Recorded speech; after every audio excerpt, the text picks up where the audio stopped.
There we go. It is 8th of October, 2022.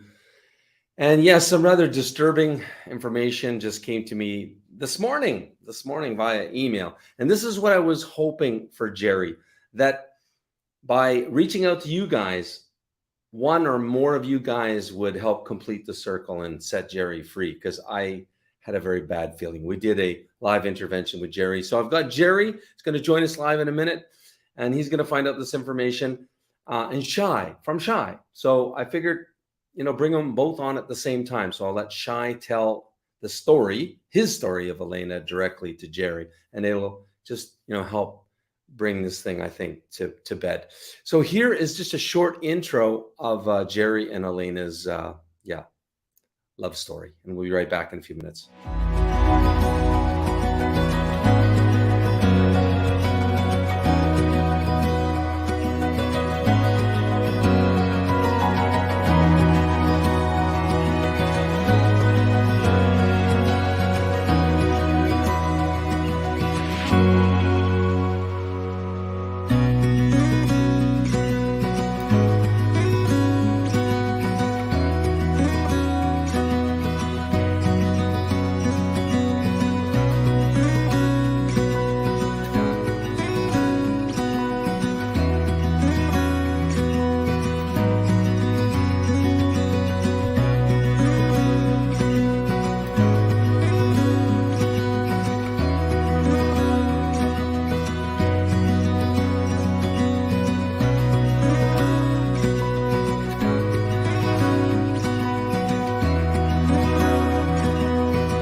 There is no sense to check because it's not prohibited to ladies of any occupation to leave Ukraine. In fact, there was a law, but then it was postponed to October 1st, 2023.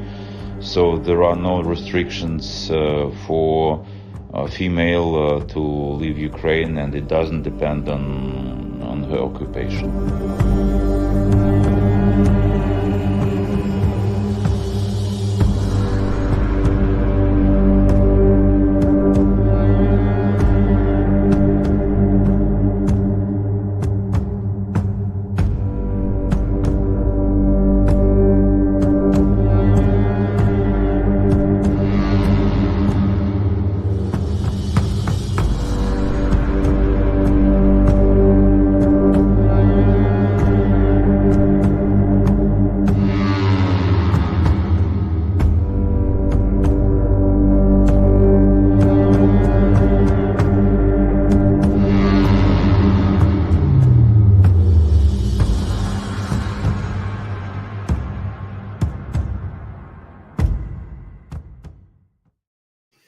Hey guys, let me ask you, who believes in karma? Well, you better, because it's real. And if you do something bad, it'll come back and bite you in the ass, basically. You do something good, it will help out your life, right? Well, karma's a bitch. And this thing has come full circle. Guess what? I got to thank Jerry profusely because this has completed the loop for one of the ugliest match guarantee stories in history as well. It solved that puzzle for me too. So very interesting. This is just a crazy coincidence, right? So look what happened to Mr. X, and you're going to find out in this live stream why this piece of information completes the story for Mr. X's nasty scam as well. I found that not only did she have a husband, she had been paid to go on a date with me. How did that come out? How did you find that out? I found that out because I had asked her how many guys she had gone on a date with. Because knowing she's married, I said, well, if you're married, why are you still going on dates with guys? And she gave me some BS answer. And I asked her, well, how many guys have you gone on a date with? And she told me some insane number. She said 700. And I quizzed her and I said, really? 700?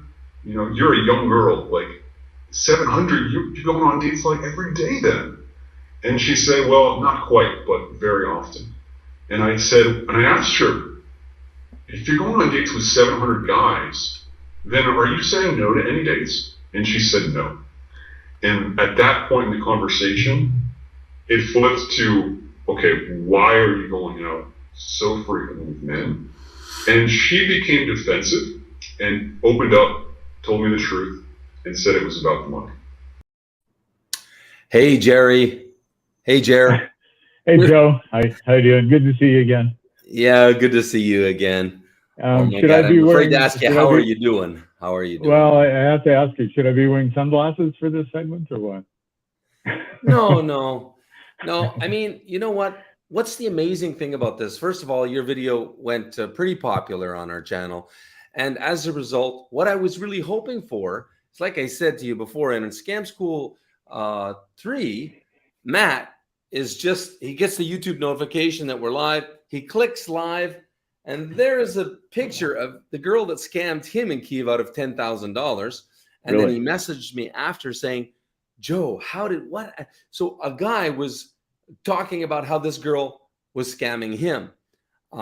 So these scammers, some of them that are professionals, pro scammers, they're quite notorious, and they're known to many guys. And I didn't know. I put this out there that maybe that's the case with your Elena. So I got an email from Shay, and Shay is going to come on and tell you the story directly, so you hear it kind of from the horse's mouth. Sure. Better than me regurging what Shay told me. Yeah, and again, it's just another piece to the puzzle that I hope will set you free, because I can only imagine what you're going through. Yeah. Yeah, it's been like this morning you reached out to me and asked me how I was doing, and just a little bit of background on that. I know a lot of the guys that were online were very supportive a few nights ago, but one thing that makes it really difficult for me is that we've been in this relationship not just for 6 months or 1 year or something along those lines. This has been like a 4-year endeavor for both of us, and yeah, there have been ups and downs. Yes, of course, there have been red flags along the way, but at the same time, there have been so many other contradictory indicators to the negative stuff. There's been so much positive, and stuff that wasn't really being provoked by me. It was just coming out naturally. So that's why this is really hard for me. That's why it's really difficult to understand what happened, when it happened, and why.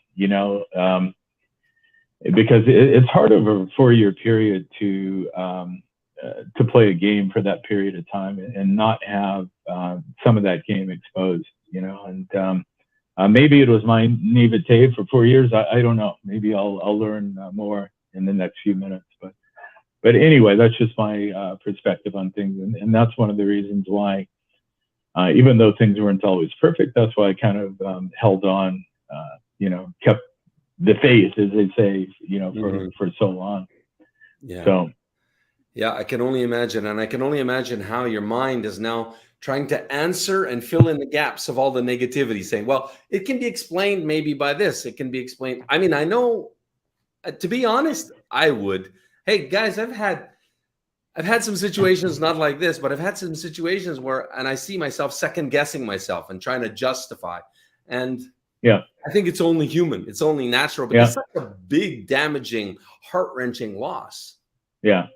Yeah, I've done a lot of that. Obviously, I've found ways to not necessarily just justify, but just to not to too quickly, jump to the wrong conclusions. I just try to temper all the information that I'm getting, and I mean, eventually there's going to come a time where, based on action or no action, it's going to fix itself. I mean, time heals all, and ultimately one proves himself over a long period of time. Maybe it's going to happen today. Maybe this information that I'm going to get is going to be the final piece of that puzzle. But the point I'm trying to make is that it is difficult to just jump out of it after such a long period of time, when there have been so many positive indications coming from the individual over that period. I just didn't like, this is what's happened this last month or so has been kind of shocking to me, with the kind of breakdown of the communication.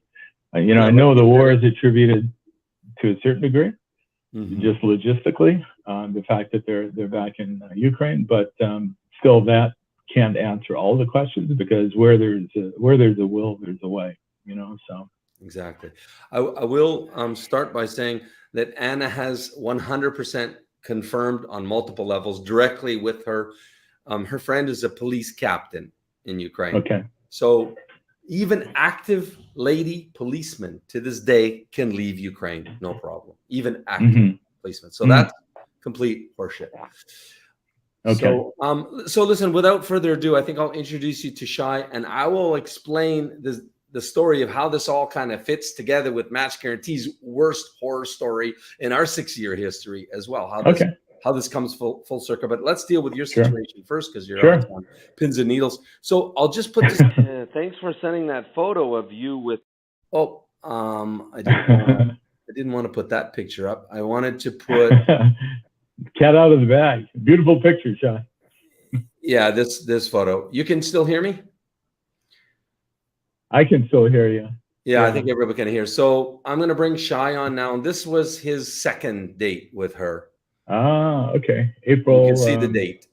April 1st, 2019. 1st. Okay. And I mean, she's looking, and you guys are together. You're almost engaged. Yeah. I mean, September, you would propose marriage to her, right? 20. I'm trying to remember my dates. In 5 months more, you proposed to her. It was actually November of that year. Yeah. It was November. Okay. Yeah. All right. So without further ado, I'll just bring Shay in here. By the way, Joe, really quick, will I have hi Shay, will I have access to all these photos that you're posting? Yeah, I sent you a link to everything. I sent you an Excel. I just want to make sure. Yeah, I figured you'd want this. So for Shay, sure. Please tell your story of, just to briefly, I know you got to go soon, but I'll disappear from StreamYard, but how you met Elena and how it was, and about the agency and who did it and all of that. We can talk about that later, but just as it relates to Jerry here. Thanks. Okay. So, Gary, actually, I only can congratulate myself because I was luckier than you. I met this lady twice, and the first time was in January 31, 2019. And I must say, she was truly amazing. She's very, very beautiful and very, very charming. But in my case, I was really little scared because she was very, very tall. I mean, she was taller than me, than something like 5 centimeters. So this was the main problem. The other problem was that she had 2 kids, 2 minors. I was not planning to meet a lady with 2 kids. I said maybe with 1 kid. So we had correspondence through one of the agencies. She was registered in several agencies, so it's not really important that what specific agency, because she was registered in a local agency in Poltava, and this agency sent her profile around Ukraine to many agencies, and also I found her profile and also communicate with her in April through another agency, and that was very, very funny. So I met her first time, and the meeting was very good. You have never been in Poltava, I understand. That's correct. Only Kiev. We always met in Kiev. Well, I must tell you that Poltava is a very nice place, very beautiful, and well, less stressing than Kiev. And after I was meeting with Yelena in Poltava, I went to Kiev, and in Kiev I met another girl, and the date, actually 2 other ladies in Kiev, and for 2 different agencies, and it was, both meeting was really, really not good. So I was starting to thinking again about Poltava and Elena, because my experience was very nice.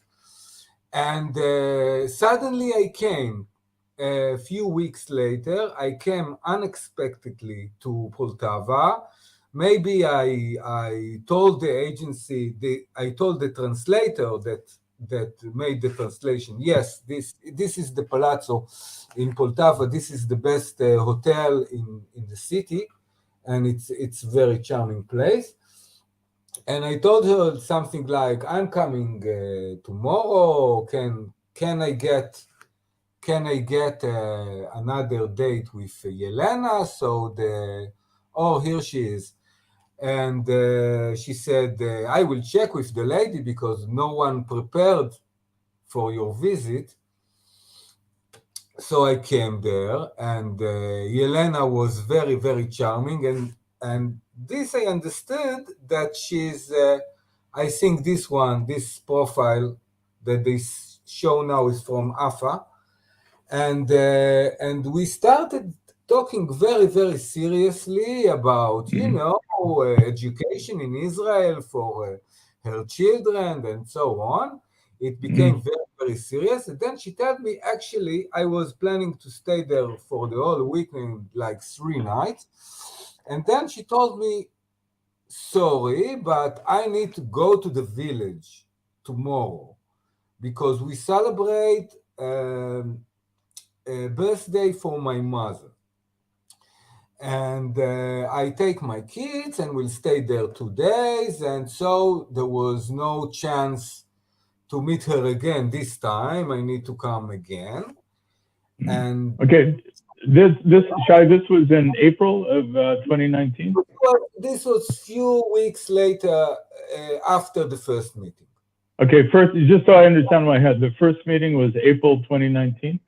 No, January 31, the first meeting was.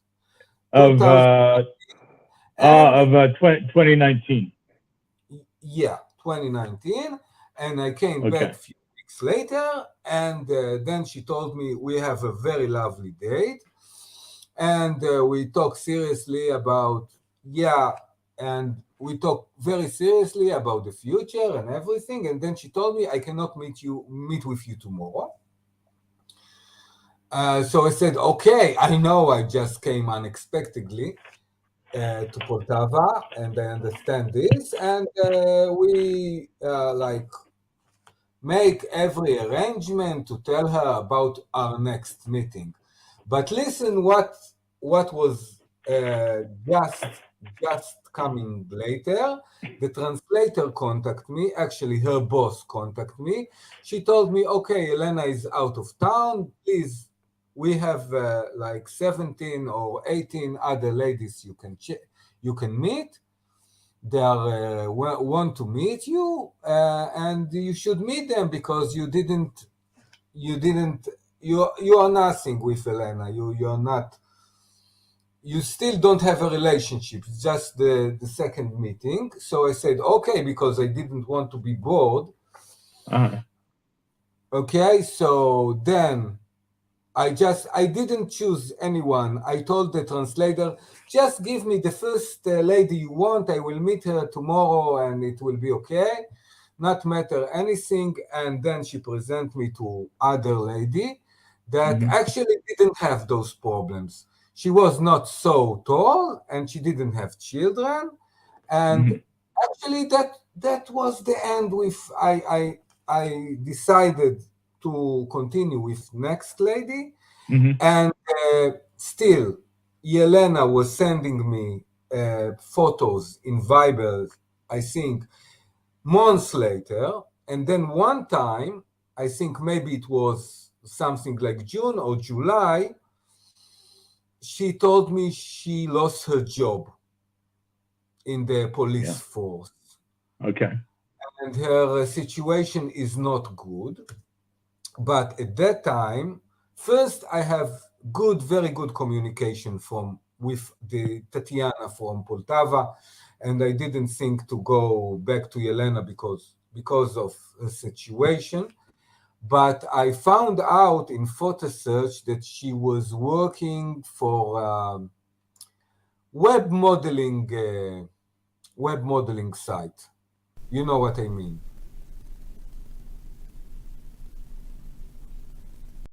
Okay, extreme. Yeah. So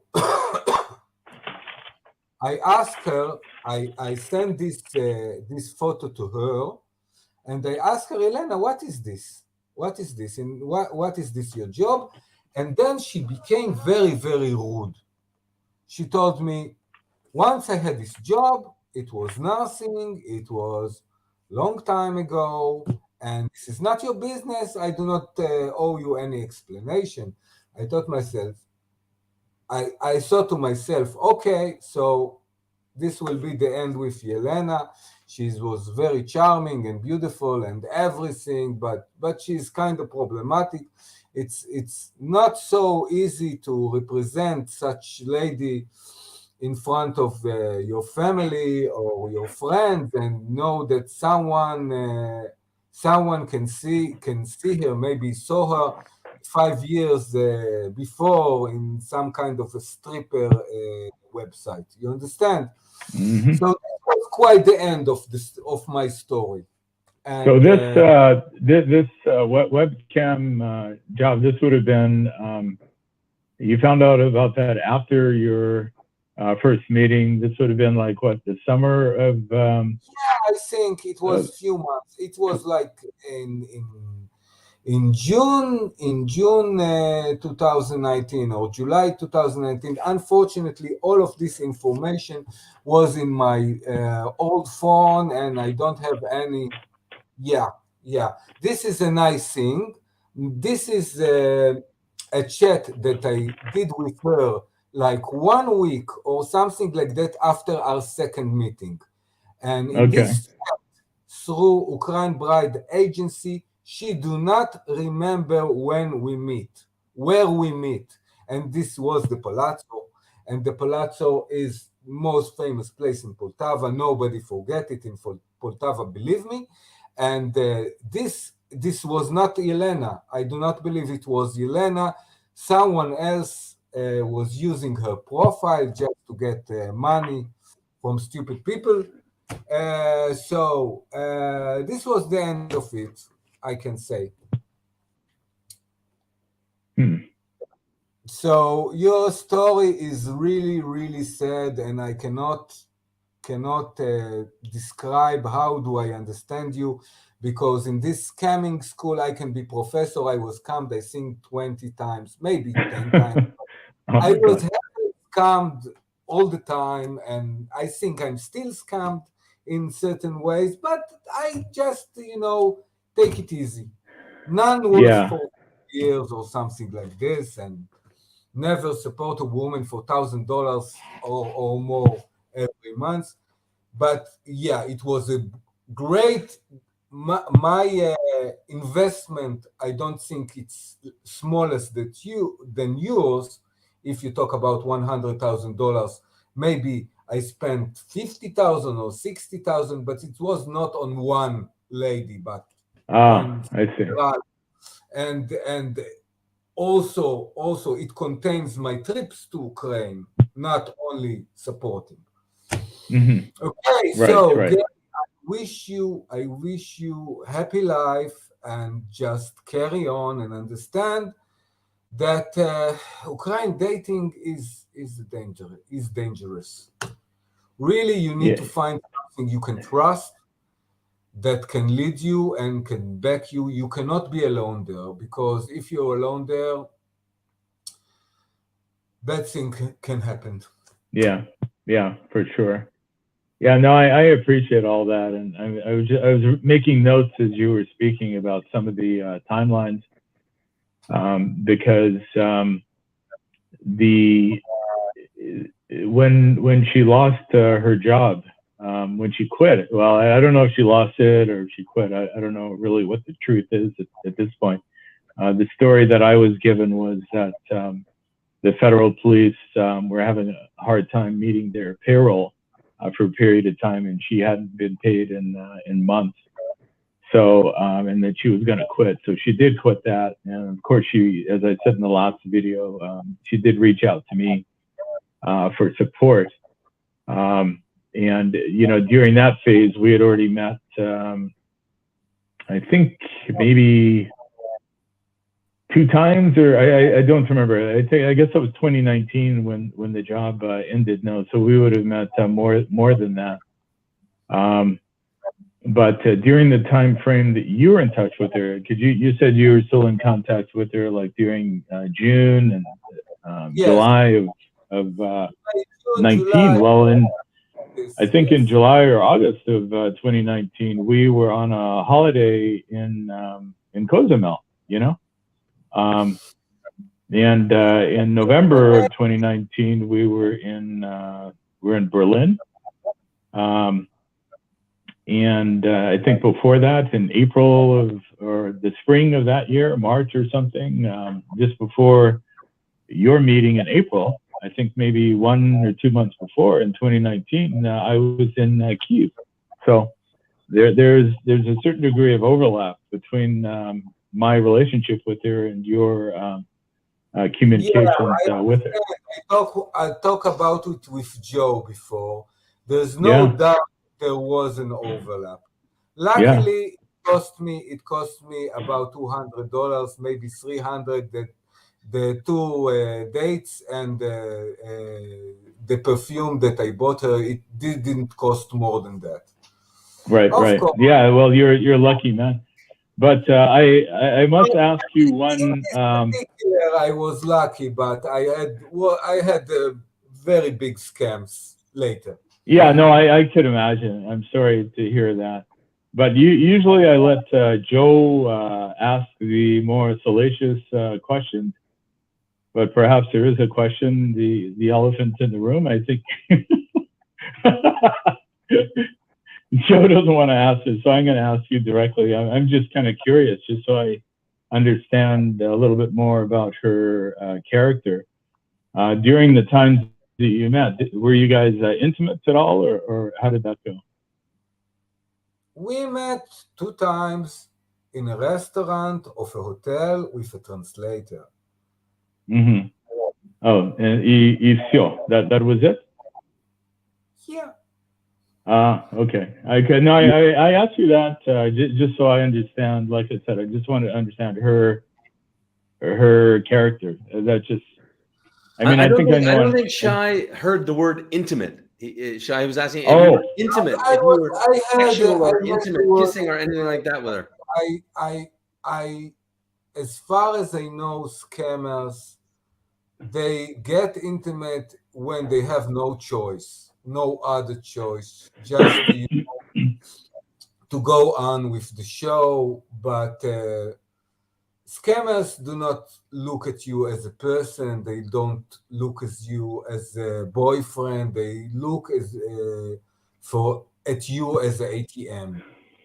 You are not a person for them. Okay. So, guys, let me throw a huge spotlight on this. That's going to really explain, I think, a lot in this specific case, because again, fate, coincidence, just too big of a coincidence. So, Shay, tell me a little bit about this agency. So, you said the agency that you met Elena through, the main agency on the site, was which company? Which agency? The site? I The told site. you it was my partner forever, but Elena was registered in a local agency in Poltava where I met workers, also met the boss there. And this agency sent her profile to many, many other sites. So you can find her profile in AFA, you can find her profile in Ukraine Bridge Agency, and I think many, many more sites. It's not really important what particular agency we are talking about. So the reason this is key is exactly what Shay just said. This is what happens, guys. Local agencies, they recruit a beautiful young thing, and then they are the one that plug into not one mothership, many motherships. So they plugged into the AFA mothership. And then you can see here, Charm Date, that's a huge mothership. They plugged her into that. And then they manage usually her chat because they know her. That's typically how the scams work. Totally agree with you, Joe. What brings it home here is that, please tell me the name of the manager at this local site in Poltava. The manager. I know her by her name. I was talking with her a lot. Also, one time she was working as a translator in one of my dates. Really don't remember because I met several ladies in Poltava at that year. Her name was Lilia, and she was quite old. She was beyond 40, while most of the translator was 25, 26, something like this. And Lilia, can you describe Lilia to me, please? Her height, her weight, her beauty. She was not short. She was thin, and she had the dark hair. That's what I remember. I didn't saw her since 2019, and my who was memory. Tatiana? Who is Tatiana? You'll see. It's going to come full circle in a second, guys. Tatiana was the frequent translator. Most of the time, her age, and can you describe about 26, and she was not slim. She had the brown hair colored with blonde. She was a nice girl. I don't remember anything particularly about it. She was very trying to help. Very nice. She was not pushy. Lilia was pushy. She told me in the phone, okay, I didn't tell Gary this, but my second date with Yelena was unexpected. I just came to Poltava one day. Okay, you understand? So I was communicating with the translator because without translator I cannot do anything there. And I asked to make a date with Yelena, and a date was created. We go to Palazzo and met there, and then Yelena told me that the other day she must go to the village to participate in her mother's birthday in her grandmother's home in the village.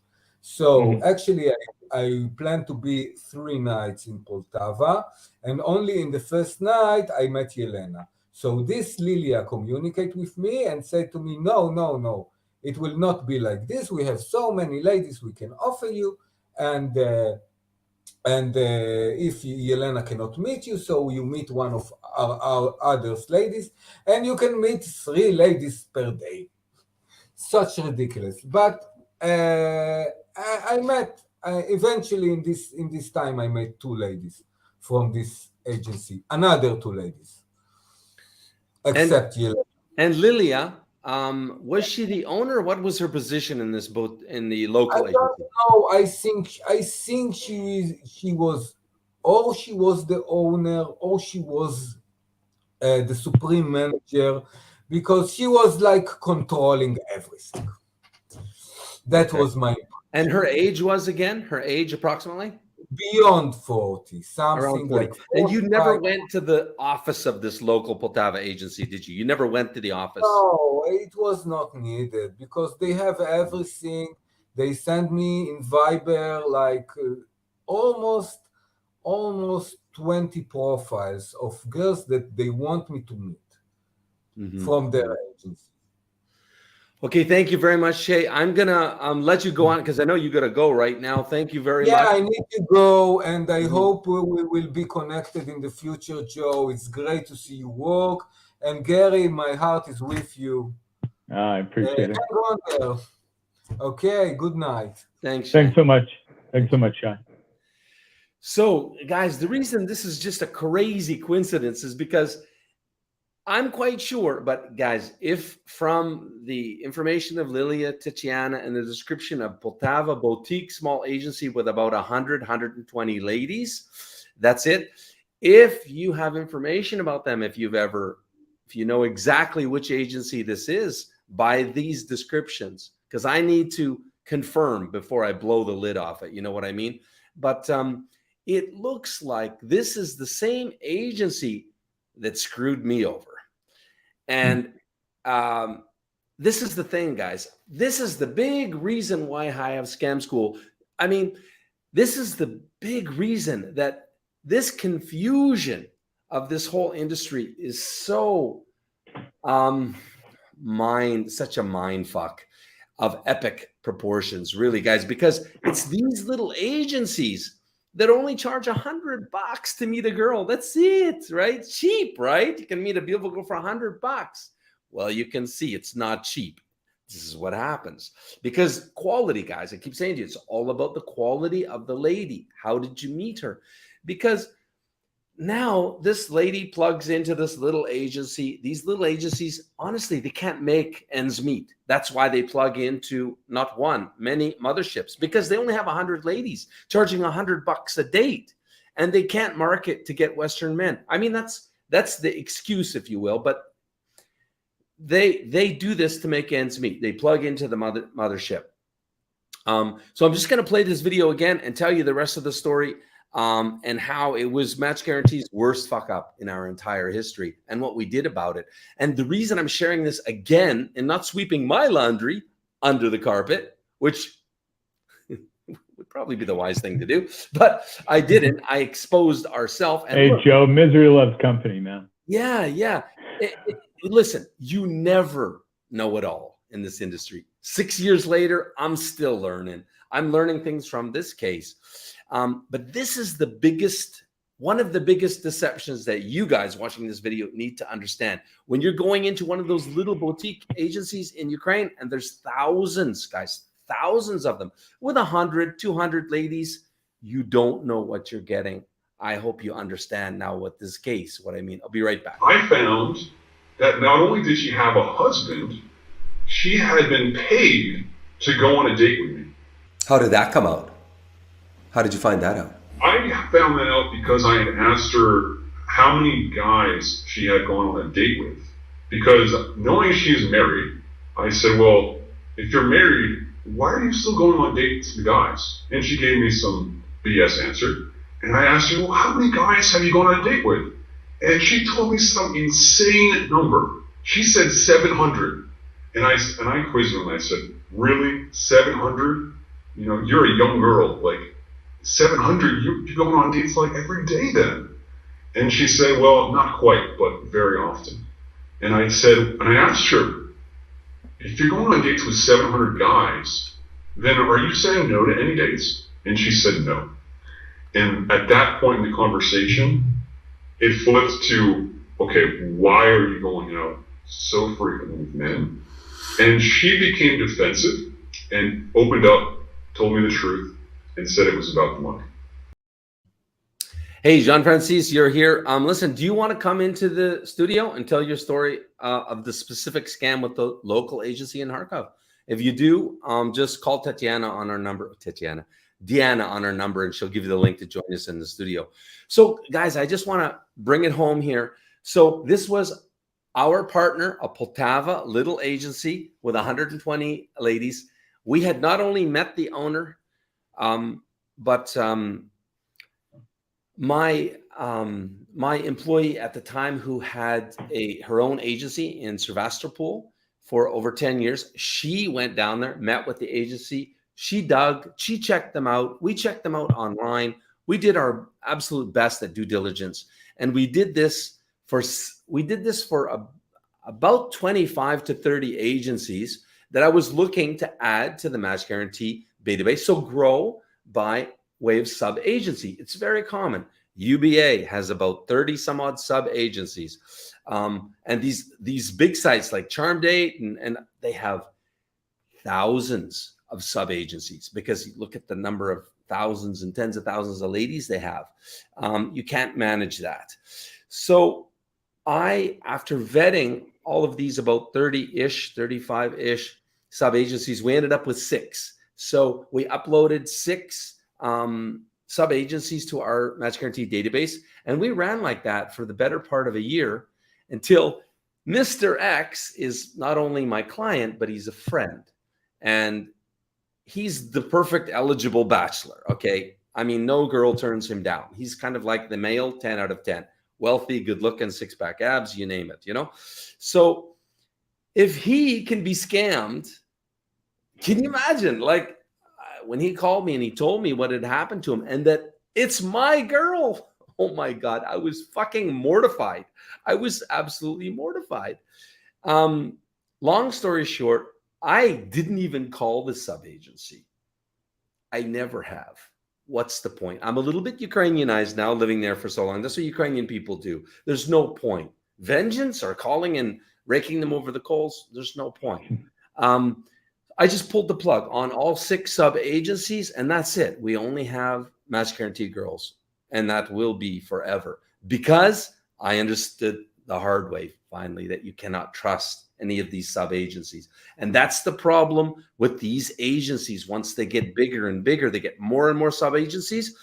And I have it on good authority that UBA, it's owned by an American guy. It used to be a good shop, but they just grew and they got out of control. And you can't manage the lady database with 30 sub agencies. It's not possible. So that's I just thought I would throw that in, Jer, while you're processing, because I really want. Listen, I don't care. We're a little boutique agency. We can only take a few number of clients, but I want to save you guys, all of you guys, from being eaten alive by this industry. And what happened to Jerry here? Years of being eaten alive. I mean, that's I'm embellishing a little bit, because I mean, there were a lot of fun times that were had, but for me, it's just extremely disappointing that reflecting back on all the experiences, that this is what was in the back of her mind, and this is what came to fruition.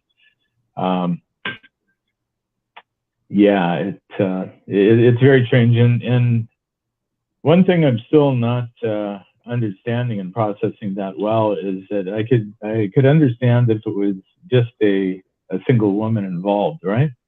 Then the likelihood of this type of these types of negative character traits or whatever that would lend someone to behave this way, it might be easier to kind of contemplate and to act upon. But when you are tending to 2 minor children, one at that stage of the game was like 5 years old, the other one about I think initially about 13.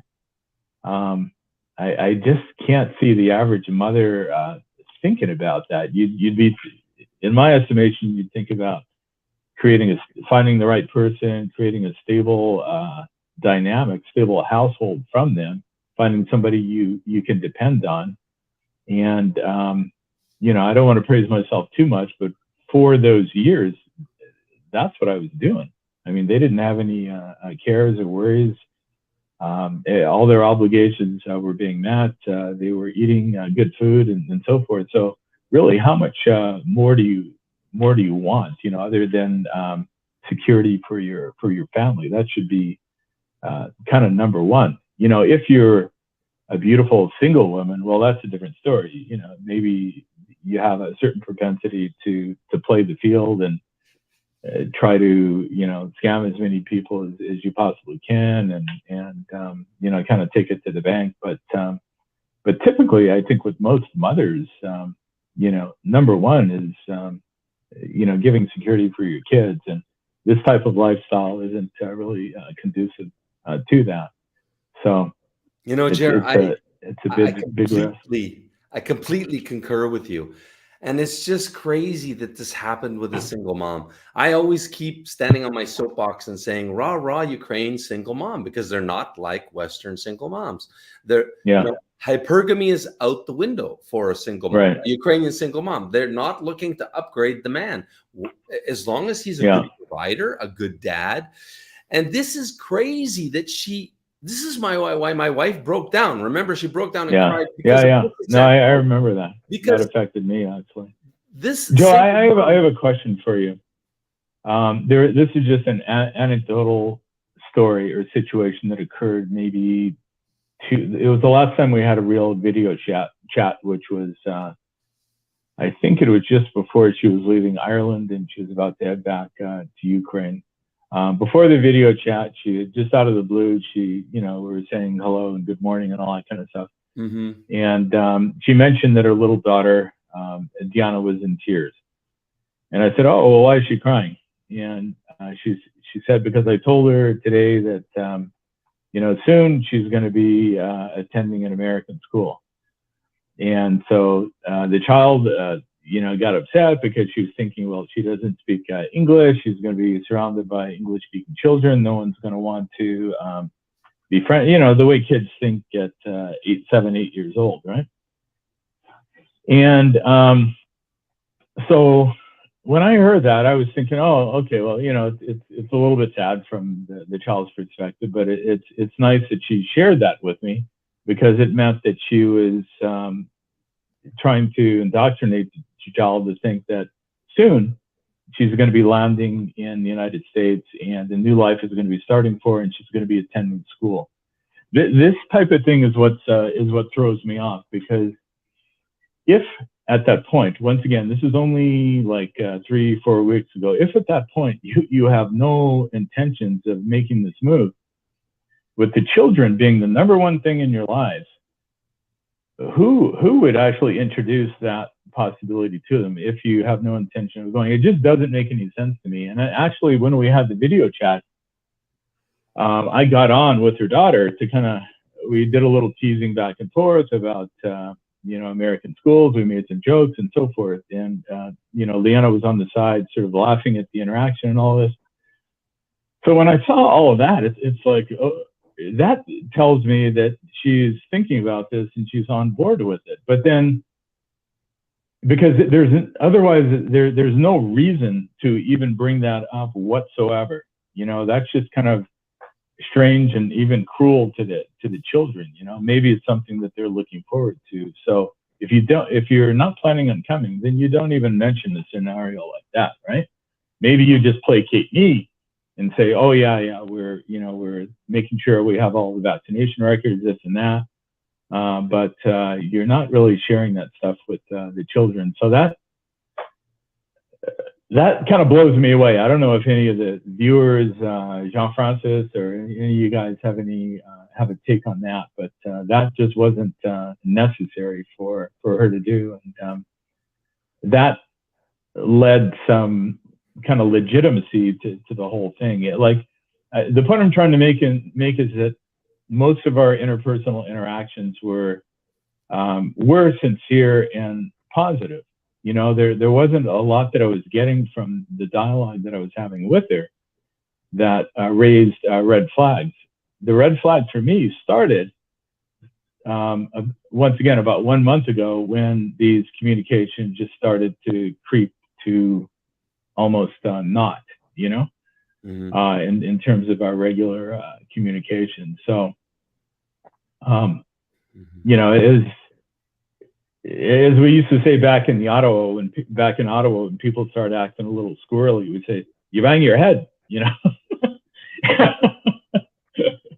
Well, would you like to hear my take on this, Jared? Sure. That's why I threw it out there. Yeah, absolutely. And guys, of course, in comments, you're welcome to give your take on this, but it's very clarifying for me. So she brought her daughter in and said about this 4 weeks ago, and my wife's joining. She wasn't gonna partake. Said, no, you told me no live stream today. We must have Anna. Привет. Как дела? Wait, I'm just starting. Okay, can I? So this was 4 weeks ago. Yeah, 4 to 6. It was, give or take. She was still in Ireland at that point, so I think it was about 4 weeks ago. Yeah. Okay, so this absolutely clarifies it. Okay, it clarifies an important point. She made up her mind after that, because children don't lie. No.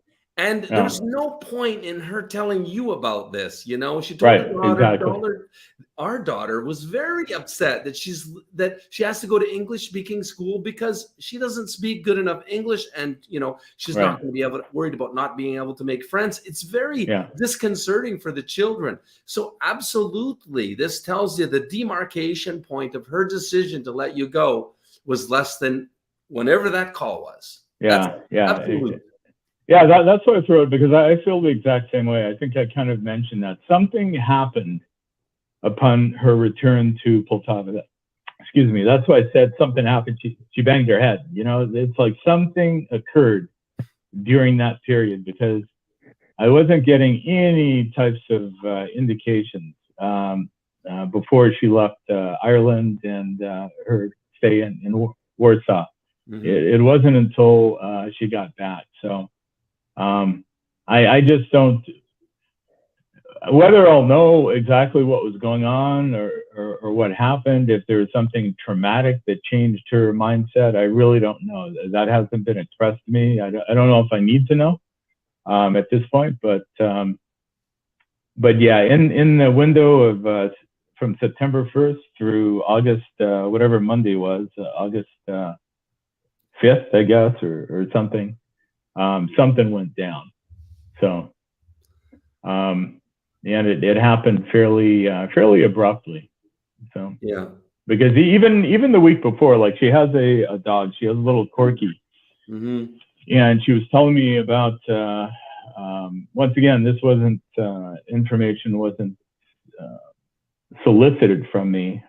She just threw it out there. She was saying that she was getting his documentation ready for international travel and making sure that his rabies vaccine, the documents were in order, and everything was also was in English, so it could be presented at border services when she gets here. And once again, I wasn't asking about this. This is just coming out, so it's just very strange. So, honey, what's your take? You're a single. You were a single mom when I met you. No, I don't talk about this. I come because I called today my brother's friend who is already married. Told. Are you told? Yep. Yeah, there is no limitation. Yeah, I don't know. Maybe I come a little bit later. No, I already talked about it. She can leave. But let's. I want to just explain to Anna, because maybe you didn't hear. Just very quickly, what Jerry just explained is that about 4 weeks or so ago. Yeah. You heard that? Yeah. He talked to Child because Child was worried about how he will. Yeah. Elena told her this. Now, why? What does that tell you? I don't know. I think that,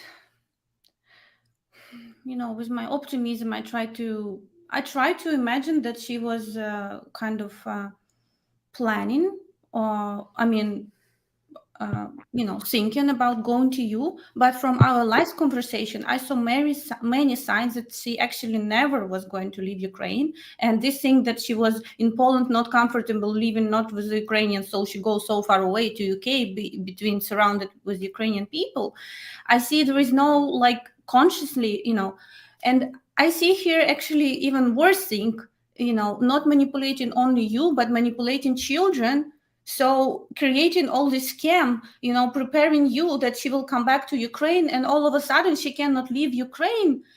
But she creates story that she was going to, using children, involving children in this game. And unfortunately, I heard about these stories because, as I said, it's not easy to involve parents in this. This is professional families; they work together, So her parents never was even like introduced to you, because she didn't want to ruin this card, house. But it's much easier using children to make this story looks, completely true and honest. You think it's part of the scam, part of the con? Yes. Oh, that would be Yeah, the fucking thing, hard. yeah, I think, like, I don't, I can't even imagine a think, human being so heartless as to yeah, actually. no, I usually I'm on board with everything that you say on it. It's just that this time, like, our topic wasn't even about that. We were talking about something else totally unrelated, and this just came out of the blue, and it was just a little. I just took it as a little funny story because the little one got involved and she was having a hard time, with the thought of moving into these schools. And, when I talked to her directly about it, we had 2 conversations about it. I met with little Diana online and I was teasing her about it. And the whole time, Liana she was watching her daughter's reaction. She had a little smile on her face. I was teasing her. She was teasing me. It was just like a normal interaction. I honestly feel that at that point, like Joe said, I honestly feel that everything was legitimate up until that point, that she was moving forward. How is it legitimate if she was dating other guys? How is legitimate? Well, that's a different story. But keep in mind, Anna, that goes back, like the dates that we're talking about goes back 3 years, right? It was sort of a different era. Maybe she was still going through the process of deciding who was worthy and who was not worthy and all that kind of stuff. Although the one thing though is that for me to hear Shai's story about 2019, summer of 2019. If I had heard that about summer of 2018, then I could accept it. But to what you're saying, Anna, this was like a year later. We had already had, and we were kind of committed to the relationship. So we were already a year in. Like we had already had our first Paris meeting. We had our second and third meetings, I believe, in Kiev, because I believe one of those meetings was in, I don't remember my dates, but I think there were 2 meetings towards the end of 2018, somewhere in the October to December timeframe. And then there was another meeting in Kiev, which would have been February of 2019. And at that point, things were fairly, in my mind, things were fairly solid. So Shay came into the picture in April of 2019. So literally a month and a half after I left, he's in Poltava meeting her and whatnot. So, and I forgot. He said his first meeting was January 31st, 2019. So he met her on January 31st, 2019. I met her, I was trying to be there for Valentine's Day in February. I missed it by about 4 days. So I was there after Valentine's Day, maybe on the 18th or 19th of February. So 2.5 weeks before that, someone else had met her for the first time. Also, April 1st, he met with her the second date, right, in Poltava. And April 1st, yeah. So I had met with her 2 times in 2018, the end of 2018. He meets with her the very beginning of 2019. I meet with her February of 2019. And then he meets with her again in April. And then we have a family vacation in the summer of 2019. like there's a hell of a lot going on in 2019, and things seem to be happening simultaneously with other people. There was definitely overlap. So in your mind, wait a second. In your mind, the relation, you're asking yourself, well, maybe the relationship didn't gel enough until after these other meetings, because we got her meeting with another guy, right, in 2019, right? Right. That's what's in your mind, right? Let me add one more piece to the puzzle. When's the last time you met with her? The last date in Kyiv. The date. Oh God. I think. Oh man, I hope I'm not wrong with this. I know the weather was getting better. Okay, I'm not 100% sure. I'd have to look at old tickets and stuff like that. But I think it was that was winter time. I don't know. I want to say it was that February trip, sort of towards the end of February in 2019. February 2019. That was the last time. Okay, again, it's not conclusive then. Because the thing is this.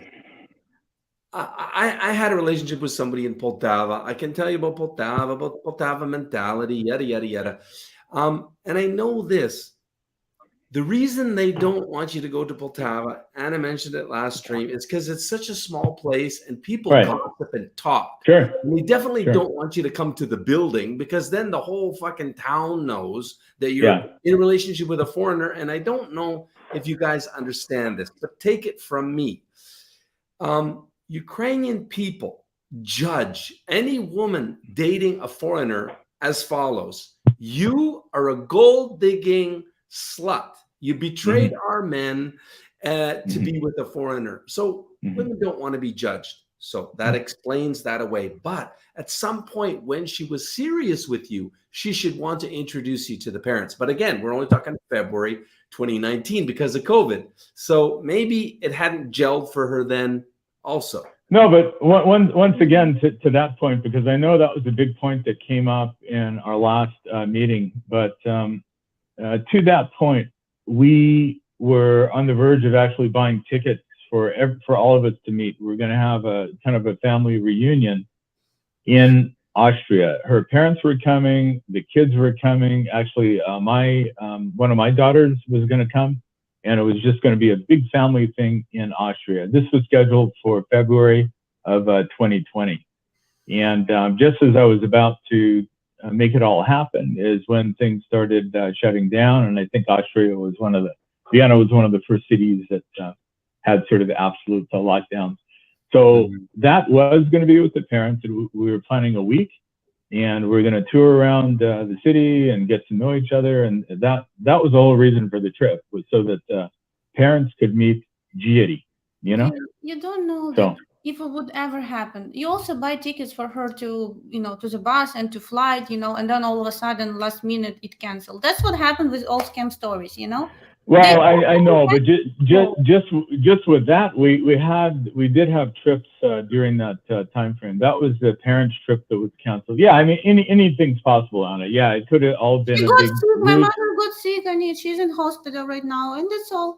And then, but she has intention. She has good intent, but it's force majeure, That's what women will do, scam women will do, Yeah, but there was no, in this case, I have to give the benefit of the doubt a little bit, because that trip, I was the one that said no to that trip because of what I was reading about Austria at the time. We were only within 3 days. She wasn't backing out of it or anything like that. The parents were planning everything. And then after that, during COVID time, during 2020, we did have a family trip. We didn't have the parents, but we had the children. And that was when Mexico, as you guys know, was more liberal. They were open up. So we went down to Mayan Riviera and then over to Cozumel. But we actually wanted the parents to come on that too, but it was just too cost prohibitive to have so many people flying down there. But so I don't. That part of it about the parents, I don't really use that as a red flag. I think there are too many other more legitimate things that I'm seeing as red flags. because we did try to make that happen, and COVID shut it down. So yeah, anything could have happened. Maybe if COVID wasn't there, somebody at the last minute could have said, "Oh, we can't make the flight." That's speculation. About children manipulation, because this is the cases that I heard that scammers, professional scammers do involving children, because this looks so real for guys, and this is give them financial benefit, you know. This, I'm talking not from my ass, you know, I'm talking about experience that I heard what scammers do. And it was in Odessa region, because this is the place where it's full. They go to Zatoka and they say, oh my God, you know, girl who was working there, she told me, they look at this poor guy. She's talking in Russian to her boyfriend, Ukrainian boyfriend, in Russian language. And he have no idea she's in relationship. She's saying, oh, I have to be with this, you know, sponsor for 2 more days. Can you wait for me? You know, like, honey, I will come soon and we'll have fun, you know, but I'm making money, you know. This is what, and this girl, she's listening, who's cleaning the house, you know, and she's come with her broken English, trying to catch him when he's alone, because they, you know, watch after him, translator and girl, you know, they don't want to leave him alone, because they see that other Ukrainian people who work there, they understand what's going on, and they come to him and say, she's bad girl, you know. They try to tell him, you know, give him many times clue to understand what's going on, because they see and they want to vomit, you know, from this situation. And she comes with her child to spend time, so it looks like a perfect family. They come for vacation, you know, and she's playing, acting like it's a loved man. So this is and this has happened, and this is real stories. That's why it's hard to believe. And honestly, for me, even if she was thinking about going really to America, if that was not a manipulation trick, it was maybe she had thoughts, you know, because you're such a nice man. Sorry, it's my truth, it's my suggestion about everything that I heard. I didn't see in her message everything that I read. I didn't see really, you know, feelings out there. But it's a big thing for all Ukrainian women. They won't feel loved. So this was for her understanding if she's ready to compromise on her feelings and move to, you know, to good country for her children to live there, but live with a man with whom she don't have love. Because that's what I see here clearly. And it's because of age gap again. This is very challenging, you know? And we've got a guy in chat talking about fiance 27-year age gap. We'll get to him in a second, but the key is not to give money. But guys, keep in mind, Jerry did start supporting her for a year. And I can tell you, if you have a fiance, because it was a fiance, she was a fiance before he started ponying up. So don't think, you know, he's if you don't start supporting your fiance after a year of dating and now you're engaged to be married, trust me, you're gonna lose her. Because this is what, you know, this culture is traditional. That's the man's role. You're gonna lose her feeling of safety and security. So, you know, you're between a rock and a hard place here. Jerry is just simply a victim of it's not that he did so many things wrong. I'm giving my opinion, of course. You know, it's just a tragic situation. When you're with somebody, listen, it's all about the person's ethics and morals, right? You need to understand the ethics and morals. And I don't know, Jared, that's a question I have for you. How did you feel was her level of ethics and morals? Any clues in that question? Because, for example, my Anna can't do that to anybody. It was just never happened. I can say. Just wait. I'm just told that she's a very close person. So yeah, she's stoic, which is close. But what do you think about that? How do you feel was her fabric, ethics fabric? I looked hard for that. Like once again, over this 4-year period, you know, even the best actors slip up after a while, right? And I like to think that I'm a fairly perceptive person, and I'm always looking. I'm looking for reactions to things that I'm saying. I'm you know, analyzing things that are being told to me, just to kind of present an accurate picture of what's really happening here. And throughout the better part of the relationship, my what did you call it the other day, Joe? Your spidey feelings or whatever. Spidey senses. Spidey senses. They were always fairly positive. There was nothing really jumping out at me. The only time that I really had an issue with her actually was in Mexico. One time we're on a ferry from Cozumel to Playa del Carmen, and it was our second to last day. And she had just shut down. And this is where this stoicism comes in. Like, she just wasn't talking. She wasn't talking to me. She wasn't talking to the children. Something was going on. And, I was trying to lighten up the mood, but to no avail. So eventually I began to get frustrated because by nature, I'm a fairly, kind of, what's the word? Jovial person. I like to laugh. I like to have a good time. I like to tease people and Fun-loving. jab them. Joe knows me over the last 2 years. I always throw out little jabs and sarcasm relating to his horrific experiences having to grow up in Canada. But I'm teasing. I throw jabs to Jean Francis once in a while, but that's just my spirit. I like to laugh. I like to tease people. I like to take it. I like to have a good time. So I do that a lot with her. And that was actually one of the good things about our relationship, because she could give it as well as she could take. And she teased me a lot. We went back and forth. It was wonderful, But at times there was this dark side to her personality where she would just get into a funk, and nothing could dissuade her from getting out of that funk. And then when you questioned her about it, she would say things like, I just need time. Sometimes I just need time by myself. I really don't like to talk to anybody. And I saw that, during those times, she wasn't really engaging with her children. She definitely wasn't engaging with me. She just shut down and she was off in her own world. Well, there are a couple of times where I maybe took that the wrong way. I thought it was a reflection on maybe something that I was doing. So I would get offended by it. And then I would take it to a different level and cause some friction. And then something that was maybe just her dealing with her thoughts turns into an argument between the two of us.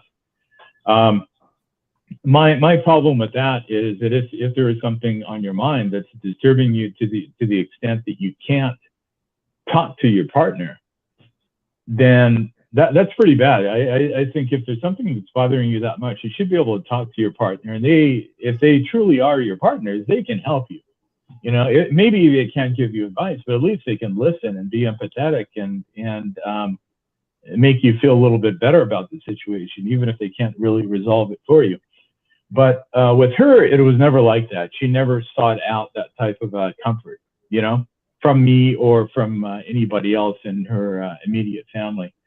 And I thought that to be kind of a little bit strange. And with that type of personality means that if that person doesn't really need sympathy and empathy, then conversely, it also means that when you're struggling with something, most likely they're not going to provide it to you, and that's definitely the case. It's the case right now as I'm going through this. And it's been, occasionally it's been the case before. But not always. There were times where I was having, certain stressors coming from a relationship with one of my daughters. Actually, Liana was there for me there. She was always reaching out to me, asking me how I'm doing, if the situation's getting better. So it's kind of strange. Like this situation isn't black and white. There are negatives for sure.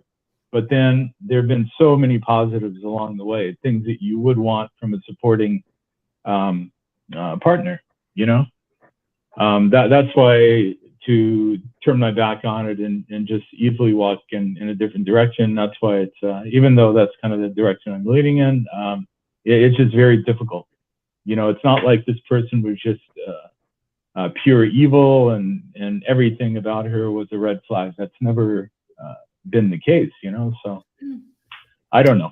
As our matchmaker says that it's so pleasant to work with a foreigner's man, and I know why some of Ukrainian ladies, yes, are open to marry foreigner, because their expectations, in relationship, their needs to be served, taken care of, feeling loved, much less than Ukrainian men,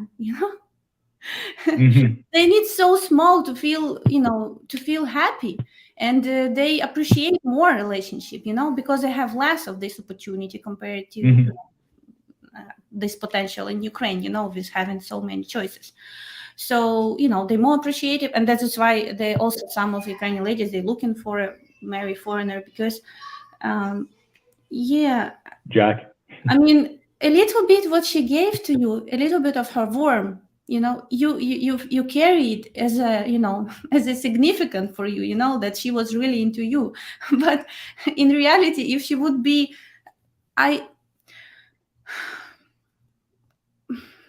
don't know, it's very hard to know really person if she has this close type of personality. You have no, for sure. And you never knew. Sure.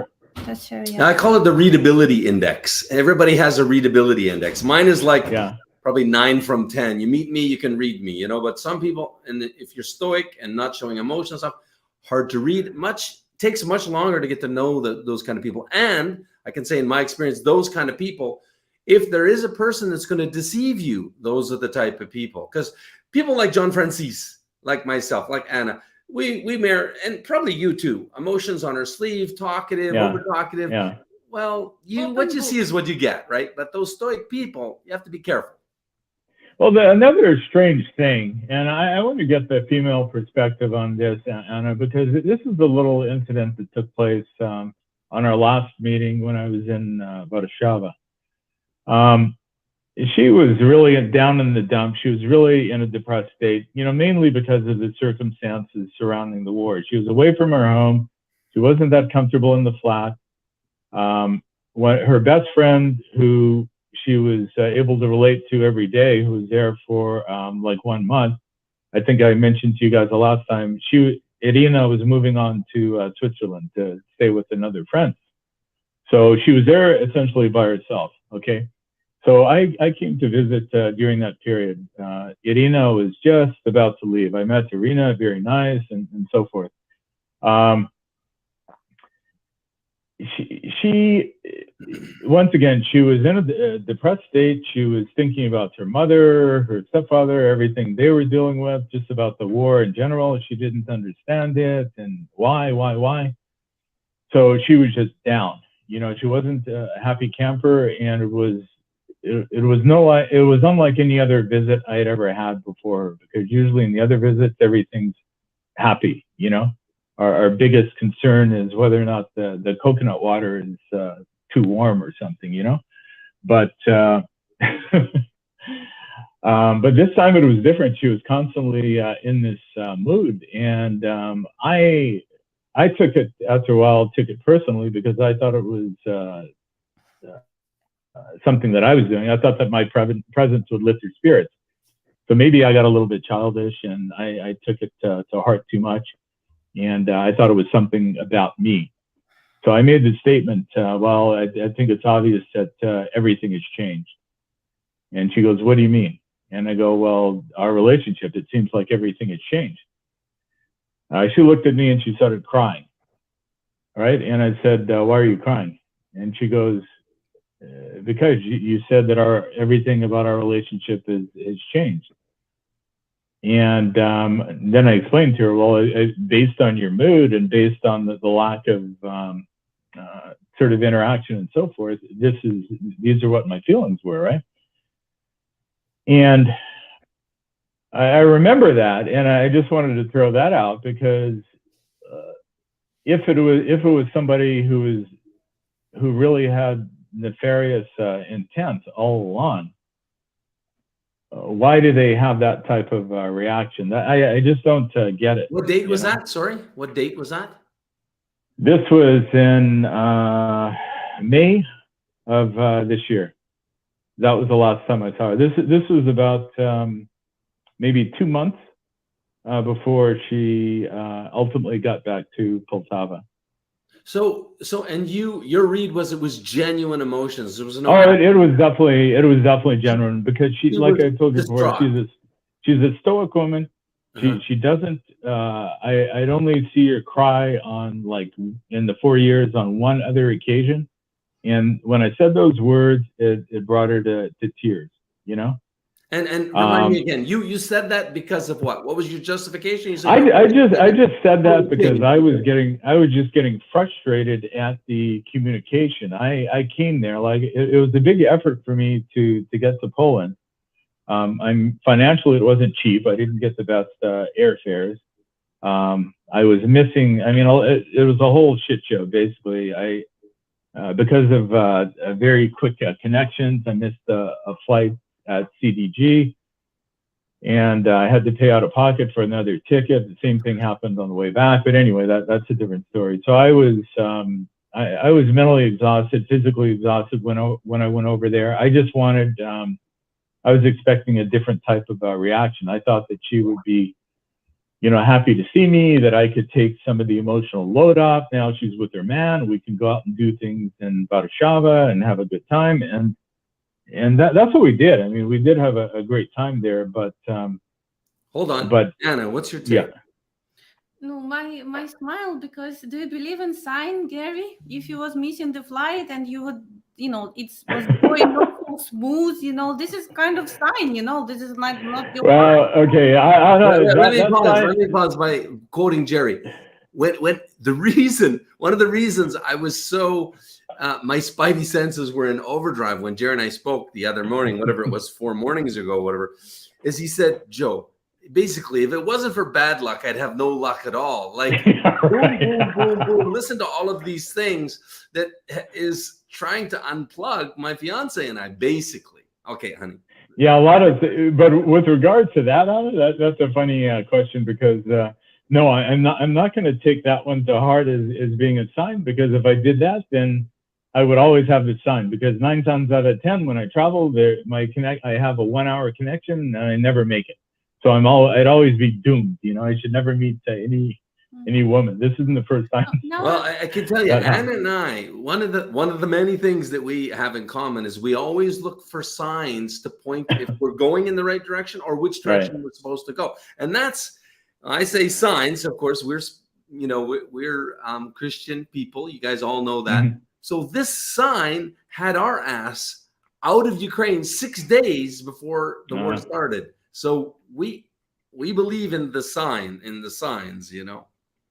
Really easy way, well, hard way. Anna, I was going to, I was like, the timing of that trip actually wasn't, from a work standpoint, it wasn't the most comfortable for me. I had too much going on. I wanted to push it out about a month.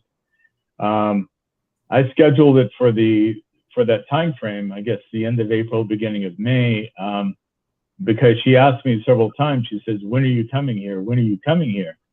And then when I said, I think I might come in June, she said, well, wait a second, you told me that it was going to happen in 2 weeks, in 3 weeks. Now you're pushing it out. So, you know what I mean? Like, there's so many contradictory statements and so forth, positive things that are being said. That's why at times I get really confused over all of this. Mm-hmm.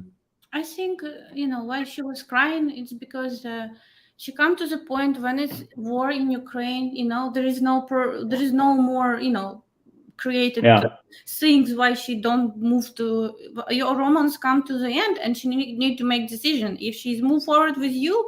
But as I say, sorry, I don't see love there. Or she stays in Ukraine and, continue to live life that she had, But basically, probably she saw a lot of, your care and your support, how you bonding with your children, she like all of that. But you cannot buy love. That's the thing, if you don't have feelings, you cannot, with all these good things, if it's not out there, it's not out there. And I say, for most of Ukrainian women, doesn't matter. It's a scammer or not scammer. They all want love. They all want love. That's what the situation I described you. She's dating Ukrainian man. She's happy with him. At the same time, she attitude to work as a work, scam foreigners, man. Yeah. She don't perceive them as a, foreigners man as a potential love, Jared, let me ask you, where are you on this where's your head at? Where's your heart at? Where are you, if you can share on this thing? Well, I'll be honest, and I think some of the commenters probably saw this. I mean, I think I'm about, if I were to give it a percentage in terms of where I'm leaning, I think when we spoke a few days ago, I was really on the fence in terms of which way to go. I did want to try to just touch base with her and talk to her, because after talking to you guys, like, my radar would have been up during that conversation. I would have been asking, coyly asking certain questions and so forth, to see what kind of responses I was getting. But I was more optimistic, I guess. When I say more, I was still 50-50 on the fence. But now I'm, you know, days have passed, and I mean, as we know, time heals everything, you know. You know, and I've learned a lot more from you guys. And by the way, the commenters, everybody that's sent comments, you know, I try to read as many of those as possible. And those, even though you guys aren't obviously vested in this situation, you know, I think now you have a pretty good understanding of the amount of time and effort and the amount of my heart that I laid out for her, you know. I would say that I'm probably about 80% in the position where I'm considering just going in a different direction, and that's mainly due not necessarily from all the facts that I'm getting, because a lot of those things were sort of time frame related, and you know, when did somebody really commit to a relationship and when didn't they? I understand that, because honestly speaking, that was my case too. You know, I didn't know her in the beginning. I still knew a lot of other people, and you know, things might have been happening there too. So that's just natural. You know, you're trying to find the right person. You're also hedging your bets and all. Yeah, you're playing the field a bit. Okay, so yeah, you have to. But at some point, you realize, okay, well, you know, this person is legitimate and they have what I want, and you start kind of focusing on that. On that direction. But what has really impacted me over these past few days, actually, Anna, it's because of you. Your reaction 3 days ago when you broke down and when you talked about how you saw me as being a certain type of person. Well, the fact of the matter is that I wear my heart on a sleeve, as Joe kind of alluded to, that we and I both have that same characteristic. And there was nothing to hide. She knew exactly where I was coming from. You know, if she needed something, she got it. If there was something that I needed to make her happy, she got it. The kids, she got it. I understood even before the war started that I wanted to take the responsibility to put her in a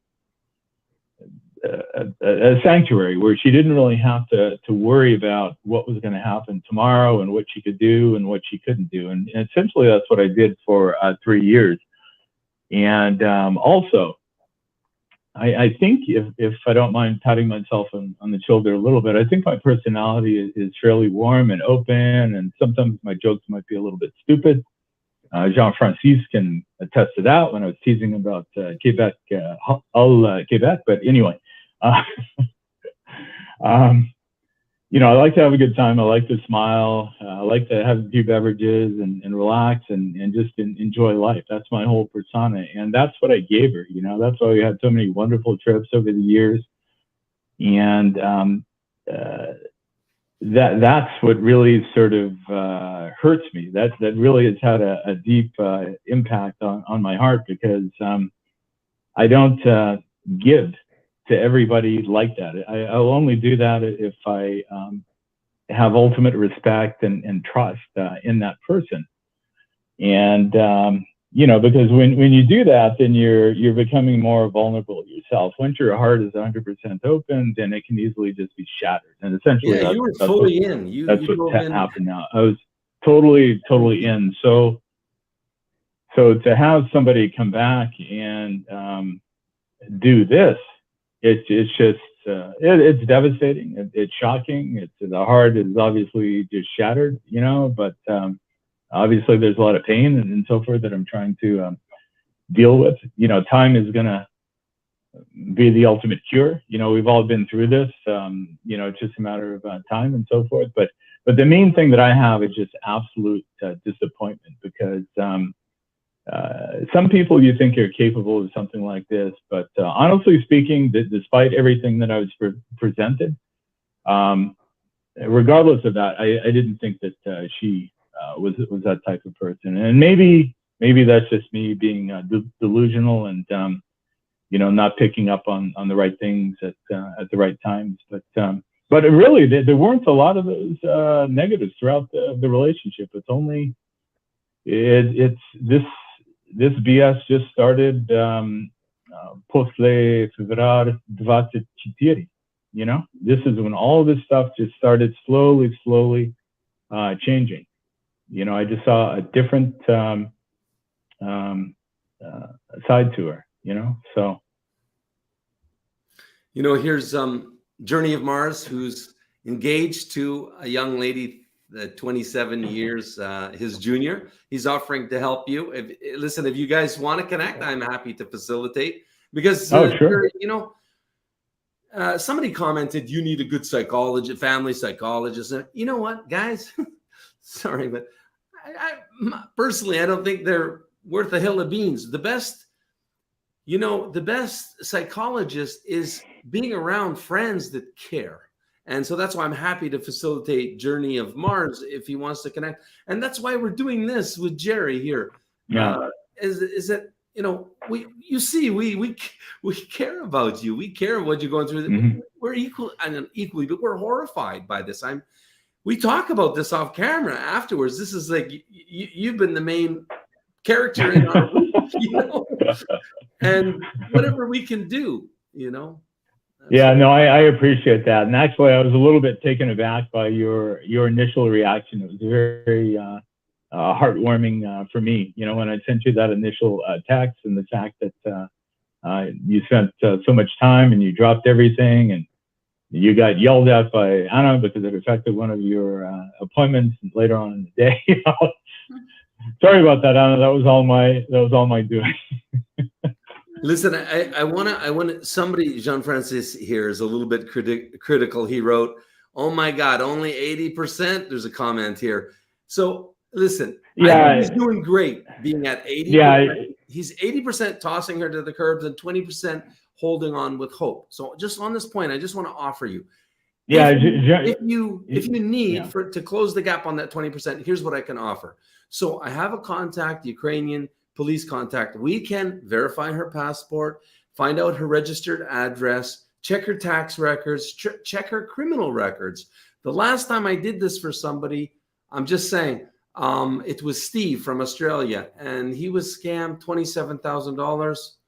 And they came back and found that there was a complaint to Odessa police that she had taken $60,000 from an American guy named Bob, I still remember, to buy a flat, and she just absconded with the money. So that was still at the police records. So that kind of sealed it for him. And Steve, guys, is a 35-year-old hunk of an Oz engineer with pipes on him the size of my legs.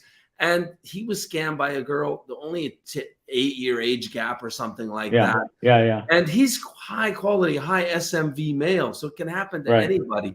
So I'm just saying, if you really want to, and, you know, I'll just charge you my cost on that. Normally I sell that for $500, but as I said to you off camera, I'll just charge you my cost on that. And maybe that'll pull back something, maybe it won't. But to close. Yeah, let's talk offline about that for sure. Maybe that'll take me into that other 20% realm. And Jean-Francis, the reason I said 80% is only because of just the duration of this relationship. I think if this had been a 3-month or a 6-month or even a 1-year relationship, then you know, I'd be gone. I'd be running for the hills. There'd be no looking back and no trepidations, nothing. I wouldn't have any issues with it. It's just that this is a little bit different story. Like I don't think there are a lot of people that experience something like this over such a long course of time, and also with so many positives thrown into that total experience. You know, like the negative things that we're talking about today, you know, pale in comparison to the positives. That's why it makes I agree with Richard. That's why there's still that sort of 20%. I agree with Richard. I can't read these comments because they're a little bit. If you can read them to me. I'm just throwing them up just to, you know, but I just concur with Richard here. The point is, and I wanted to say this, so thank you, Richard, for stepping in here. It gives me a chance to get on. Hard to get a word in sometimes with you, but I just want you to understand. I see guys every day, of course, that are wanting to find a Ukrainian bride. I see those that succeed. I see those that fail. I have a very highly tuned litmus, you know, or barometer on who's going to be successful and who's not. So I just wanted to say, you know, you trust me, you believe me, I know that. Listen, you're going to have no problem. You look very good for your age. You have Thank you. Many redeeming, manly, and even, you know, like great manly qualities, even a tender man, because the truth is Ukrainian women also want a tender man. Anna has a girlfriend that she complains because he never shares his emotions with her. And she is Anna's best friend, actually. So Ukrainian women want a tender man as well. They don't want a whining, sniveling little puss, but they want a tender man, and Jerry is that. So listen, you will be successful. I urge you to, you know, of course, this thing is going to take some time to heal from, but when you're healed, you will find the one. So I just want to encourage you and give you hope that you deserve a much higher quality woman than this. You deserve a great quality woman like this, and you will find that. The stock of women in Ukraine is incredible. You just, unfortunately, were fishing in a very risky pond, and you caught a barracuda, I guess. Yeah. I guess. Which. So. Right. So how many possibilities do you have in your queue right now? I think I'm gonna have to come knocking on your door. Well, it's we have 1300, and any guy that's realistic can find an amazing wife in our stock. Any guy that's realistic. Sometimes we have guys that we have to, you know, that like we have one right now. He just I saw an email. He found one lady, okay? He found one lady. He wrote me an email. And this guy's like 68. And he wrote, he says, I found one lady. And I just say to myself, can't help you. I mean, those kind of guys I know already can't help. Because, But, you know, if a guy's willing to be realistic and settle for, you know, like, I don't mean settle, because I always preach never settle. But I mean, a guy has to be realistic, and a 15-year age gap is but I will also say this about age gap. You are one of those guys, again, this is my professional opinion, you can see what Anna thinks, but I pulled it off. I don't know, I would say I'm not so special, but I mean, I have my own redeeming qualities, I have my faults as well, but you're one of those guys that can pull it off to a strong degree of certainty. I am with our database, and we can see. I mean, we know our database is quality, serious, high quality ladies. What do you think, honey? Sure. No, I wouldn't be so sure about we can go for definitely for 20 years age gap. There will be much higher rejection rate. If we can stay without 15 years age gap, it will be much easier journey. The quality of the women will be different from 20 years age gap. The expectations will be more down to earth. And at the end of the day, I don't know. I think we're all looking for, as older we become, you know, for a great partnership, soul connections, you know, having fun together, you know, experience happy life together, right? Right. But of course, there is attraction should be. You know, I can say about my unicorn angel here. It's so funny because she used to be so much more optimistic, but now as she has more matchmaker experience under her belt, she sees the quality of men with us that get rejected and get like 20 year. If Right. they're asking ladies with a 20-year age gap and they ask 10, they're getting 1 yes or 0. Right. So she's just becoming a little bit more pragmatic as a matchmaker. The truth is, it's a tall Right. bar. It's a tall bar. But I still stand with my position that if you wanted, you could find somebody with a 20-year age gap. Okay, you will know. It's not easy. You know, I'm fairly positive with that. I mean, Jack just made a statement. Jack said, wrong pond, wrong fish. Yeah. But in the case of these two lovebirds, Jack would have said the wrong pond, right fish, right? So I'm looking for. We met on the street. It's the best pond. Yeah, exactly. So Jack, I still have hopes for wrong pond, right fish, right? I'm the eternal optimist. Yeah, but have to be very. Yeah, you have to be pragmatic and realistic at the same time, but make her homework, make her learn your lessons. You know, not to involve. And I will just say, to put this topic to bed. Yeah. Every guy doesn't need to, with us, with Match Guarantee, a guy doesn't never need to speculate about how well he can do with sincere marriage-minded ladies. Just take us for our by donation test drive. Choose 10 ladies from our website and basically invite them out. We send your photos and intro letter. You'll see how many from 10 yeses you get. If you get 0 or 1, you know you're a little off base. Yeah. Right. But then again, if you get 1, at the end of the day, you're only looking for one wife, right? Yeah. So yeah, it's like, guys, it's not like I'm angry, don't want to, to cut a man's dream or something, but I never hide that, our age gap didn't land on me normal, It's also was something very difficult, when I find out through, because I met on the street, I didn't met through, questionnaire where I can see the age. If I met through questionnaire, I would not, probably would never give a chance even to us, She would have told Tatiana, too old for me. Because okay, so I have a question. I'll be the. I just want to add before the question. Sorry. Yeah. I just want to add. So guys really get the age gap thing. How scared Anna was. Okay. She said this on live before, but when I told her my age, we were at our first date. Yeah. And she said on camera, I felt so shocked and so like, oh my God, I wanted to crawl under the table. Oh my God. So you see, wow, this is the honesty of it. Yeah. Also, while you're thinking of your question, I just want to say hi, Jean-Francis. Listen, he feels like he's a big failure, like giving up because he just had his second date now, and I guess that didn't pan out. So I asked one of our streamers, Jean-Francis, who you talked to during Scam School. She is in Warsaw, right? I asked her, listen, I asked Jana, could you maybe find some of your girlfriends that are, send Jean-Francis photo and letter, maybe they'd be interested in her. And she came back, because we're talking about age gap. She came back to me and said, Joe, I remember Jean-Francis and he's 55. My girlfriends are all my age and she's 34. She said, there'd be none of my friends interested in a 55-year-old man.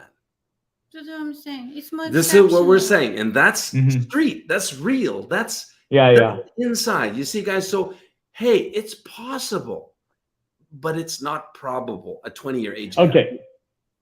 Okay, so, sorry, your question. No problem. So my question to Anna is this. So there are all these trepidations in the very beginning, and then at some point, obviously, something happened. What turned the tide for you guys? For you?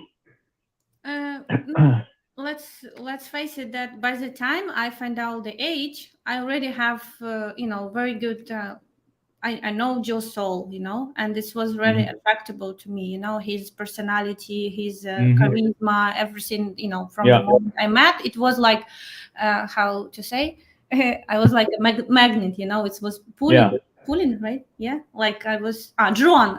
You're drawn to him. Yeah, Yeah. I was drawn. Yeah, I like his the way he speaks, the way he, I don't know, smile. I wanted to know everything about him. Like I remember I was, it was my very first thought when he started to speak to me. My very first thought in my head was like, oh, this man gotta be married, like not single. I was curious. This was my first, he cannot be single. Such a great vibe I feel from him. Yeah. But then we talk and we was like even interrupt each other because so many comments and excitement and all of that, and it was like so big, huge wave and interesting. But again, you cannot have this when you introduce through profile, because you have only photos and letter. You don't feel energy. You don't have all of these things, Yeah. And then by the time when we talk, I found out age. I was like, I'm not very super good with math, and I was like. I started to calculate if he's older or at least younger than my mother, What's going on here, By a sliver, Yeah. by a sliver. And how I will tell this to my parents and like, what's Yeah. going on? Was like, oh, so many thoughts. And I was like, yeah, even I disappear for 2 months to proceed this information. Wow. Yeah. I mean, how disappear? I was like chatting, but not very into it because it was not easy for me. As I said, Yeah. it took me time to understand. I cannot deny that I have this connection, and Yeah. I come back already with a, when it was our later normal date, with understanding that yes, I'm interested in him like in a man, and. Because of this previous story before I find out our age, and I accept it as a reality. But as I said, when you've been introduced just with numbers, you don't have this advantage of being introduced with all your energy, Right. knowing you as a person. So this is I know. If you just consider the numbers initially, then yeah, I mean, obviously that kind of works to your detriment. But when a guy like Joe is given a chance to put himself on stage, then the woman in your case about, and things slowly started to change. And I think that can be the case with some guys for sure. Obviously not with everybody, but that's the one hope. The one. Just to kind of set the record straight, it's not like I was always looking for women of a certain ilk in terms of their age and their look and so forth. I'm not that kind of restrictive in what I'm looking for. It's just that one thing that I found, maybe it isn't the case with your agency, but one thing that I found with other agencies is that when I reached out to women that were a little bit closer to my age, it was just such a negative experience. There was so much baggage that they carried with them. There was so much skepticism. I could hear the skepticism in the nature of the questions that they were answering me, that they were asking me. They're asking me so many questions that made certain presumptions, very negative presumptions about why I was, on the sides, why I was looking for somebody in a different country. They would ask me things like, oh, why did you get divorced? And I would explain the situation. And I tried to be fair in my explanation because it takes two to tango, right? It's not just me, it's not just her that caused the breakup. So I was trying to be fair when I answered.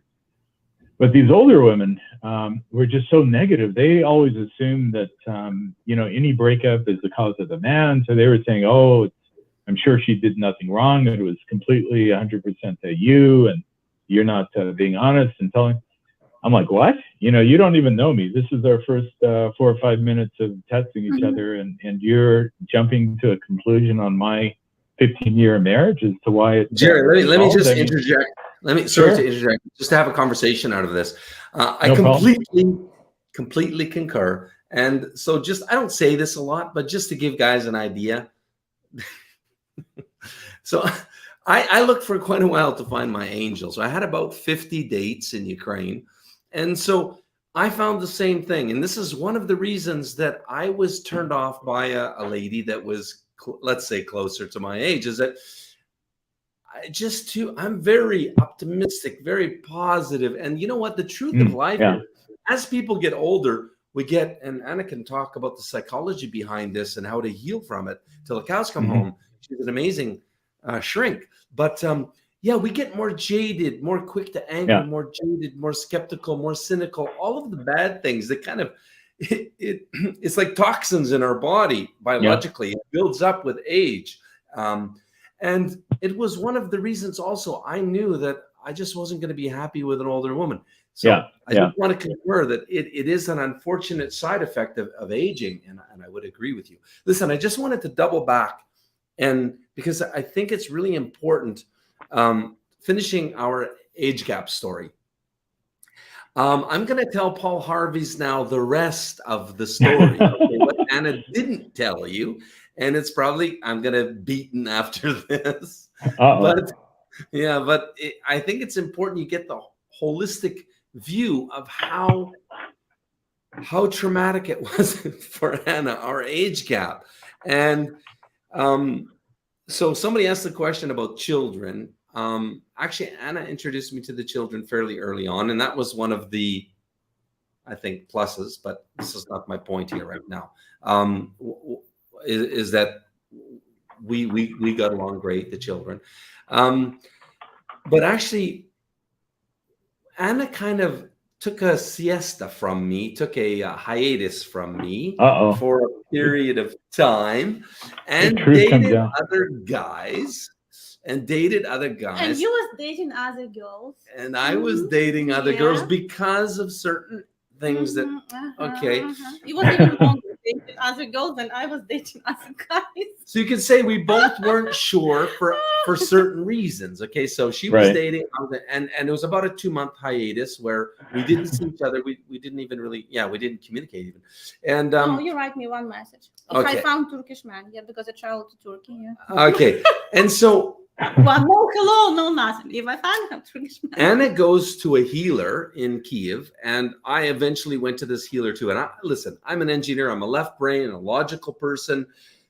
So all this airy-fairy stuff doesn't sit well with me. I need to have the facts, okay? It's my character. It's my brain. It's the way I'm wired. But I went to this healer, and I became a believer. He told me things about me, and he helped me in ways. But before that, Anna went to this healer, and this healer said to Anna, why are you running from this? Okay, so Anna told him the story about me. And can I tell him? Oh, you can tell it much better than you think. So yeah, I visited him one time. And Anna's never told this. It's too risque for her. So like I said, I'm going to be beaten later, but sometimes it's better to ask for forgiveness than permission. This is one of those times, I think. Yeah, I was one time visit this guy. He died and then he come back to life. And he started to see things, that energy of people blocks, like their sim body. It's called, I don't know in English if it's called sim body. But, aura. Like mental body. And he auras. He sees auras. And all of that, so he can see if there is started energetic disease. He can help with healing. He's not healer, but he help you to, he thinks he can help you to change, but you do changes. It's not him do changes, So he wrote me like he feel very bad for, like he feel that I need help. And I say, Sasha, I don't have money to pay for session and I don't want it. And he said, please come. It's for, you don't need to pay nothing. I just want to help you. Like this. He was writing me all of a sudden, He say, you need to come to me like this. Mm-hmm. So I come and even for non-payment, right? Yeah. I didn't have money. It was still come to me. Come to me, yeah. And for free? I want to in Ukraine. Nothing's free in Ukraine. So he do some, it's like energetic massage, if you call it this way, like something like that. And he talked to me and he say, do you believe that kind of, universe, God send us everything the best for us, at this certain time, when we looking for things that we think as better, And he say, why you deny it? Why you don't accept? Why you don't accept? And I was like, what I'm not accepting? Why you escape? Why avoid, And I was like, I don't understand. But then he started to tell me, stories, and then I don't know, something changed after this meeting. I was not the one after this meeting. Maybe something changed here, but in few days, Joseph wrote me. He wants to meet. He say, no, nothing more about relationship. I want to talk just about work. We met, but I wear a red dress. Nothing about work. Oh. Subconsciously, I choose this dress. We talk about 30 minutes about work. We agree that I will do live streams, and actually I never done even one because after the 30 minutes of conversation, we again back into discussing relationship, and I feel like such a big attraction and desire to know him. So next day was our actually official date that you saw. So I mean, here something changed about exceptions, and then in reality, Joe wrote me and like make this meeting happen because nobody have expectations. I come because I needed work and I wanted this work, and I told him from the beginning, from the first day when I met him, and he told me he have good marriage agency, and I said it was my dream to work in a good marriage agency, and I was never lucky to find one. So I always tell him, I want to be part of this. I want to be part of team, how I can be helpful, because this is my dream. And then, so that's what we was discussing. But then again, it's turned. And I can add, I used to keep a check. Well, I still have it in my phone, in my Evernote. My future wife is the title of my Evernote. I've showed it live before. It's still kicking around on my phone. And I had a checklist of qualities that my future wife would have. And I wasn't going to settle. I preach, don't settle. And, I listened to my own advice. I didn't settle. But my bar is so tall. I was looking for such an impossible ask, but God brought me her. Guys, I just want to take a few minutes. I can add about this too. I have also my list, and you'll meet also my every point. Yeah. But there was nothing about age. That's why there was nothing about age. My list. But it was mentorship. It was a big part in my list. Something very important. And it's important, guys. Why some, and I speak again from experience here. So every large age gap lady I dated, I can share this with you. They were, one of the reasons they wanted an older guy is mentorship was a very important part. They wanted to learn. They wanted to accelerate their life experiences. And it's a big thing. So there are some ladies that are looking for this. Yeah, just want to add that in. Guys, I just want to, for the first time ever, okay, so Jerry, I get to share this with you. I'm coming out of the closet. This is my coming out of the closet. I have never shared this with the world, but you all in this little 34 of people get to hear it for the very first time. And I'm going to share with you, I never came out of the closet because I was embarrassed. To be honest, this is my why. I thought people are going to judge me, think lesser of me, think I'm not worth my beautiful wife. All of these kind of things kept me from coming out. But I know that in coming out right now, which I'm about to do with you guys, I'm going to free myself from this judgment, from certain things. So here's my coming out video. It's only 1 minute and 20 seconds long. And then, we can get back to Jerry, but you'll know the rest of the story with Joe Ricards and why he came to Ukraine back in 2016. Do you find yourself over 50 and regretting chasing material riches at the expense of family? Do you believe it's never too late, or have you given up? Maybe Joe's story will inspire you and give you hope. After having it all, millionaire lifestyle, all the toys men dream of, Joe still felt unfulfilled. Joe prayed for God to shake it up, to light the path for his purpose. Well, be careful what you pray for, right? Well, bankruptcy and divorce certainly wasn't Joe's plan. In hindsight, it was God's. Joe found himself 50, divorced, bankrupt, and homeless. Little did he know his best years lay ahead.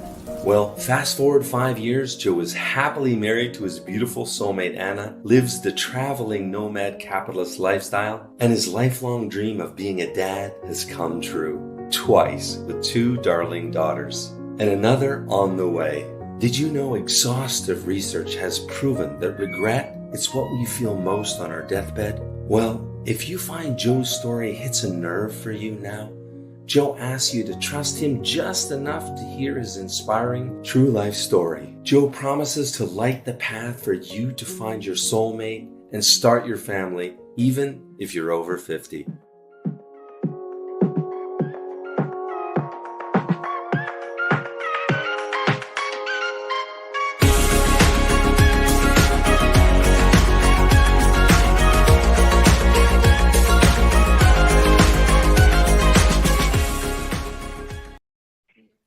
So now you guys know. Sometimes we joke online and they say, "But Anna must be a gold digger," and she says, "Where's the gold?" She says. Yeah, I just wanted to share that with you guys, and the reason I'm sharing it now in the company of Jerry, while we're kind of doing an intervention for Jerry, is because my story is really just a story of what you guys can also accomplish if you just put your mind to it, you focus on that. Because like I said, I'm not so special. Bankrupt, broken, like homeless is not so special, is it? But yet I went to Ukraine, I made it happen, right? Why did such a wonderful human being fall in love with me? Yeah, and it can happen to you. I want it to be an inspiration that it can happen to you, and I'm proof in the pudding, right? Oh, for sure. The perfect proof. And that's a compliment to Anna, of course. Not so much to you, Joe. She's the one that gets all of the credit because she saw something in me that. Yeah, I remember you was concerned, about these things, and we discussed, and it was very open conversation. And then that's why when guys write Anna must be a gold digger, that's why they have 20 years age gap. This was a secret that I'm not allowed to talk about bankruptcy, but it makes me smile and laugh because guys, think, and they also think that Ukrainian women, they want just money, No, they look for.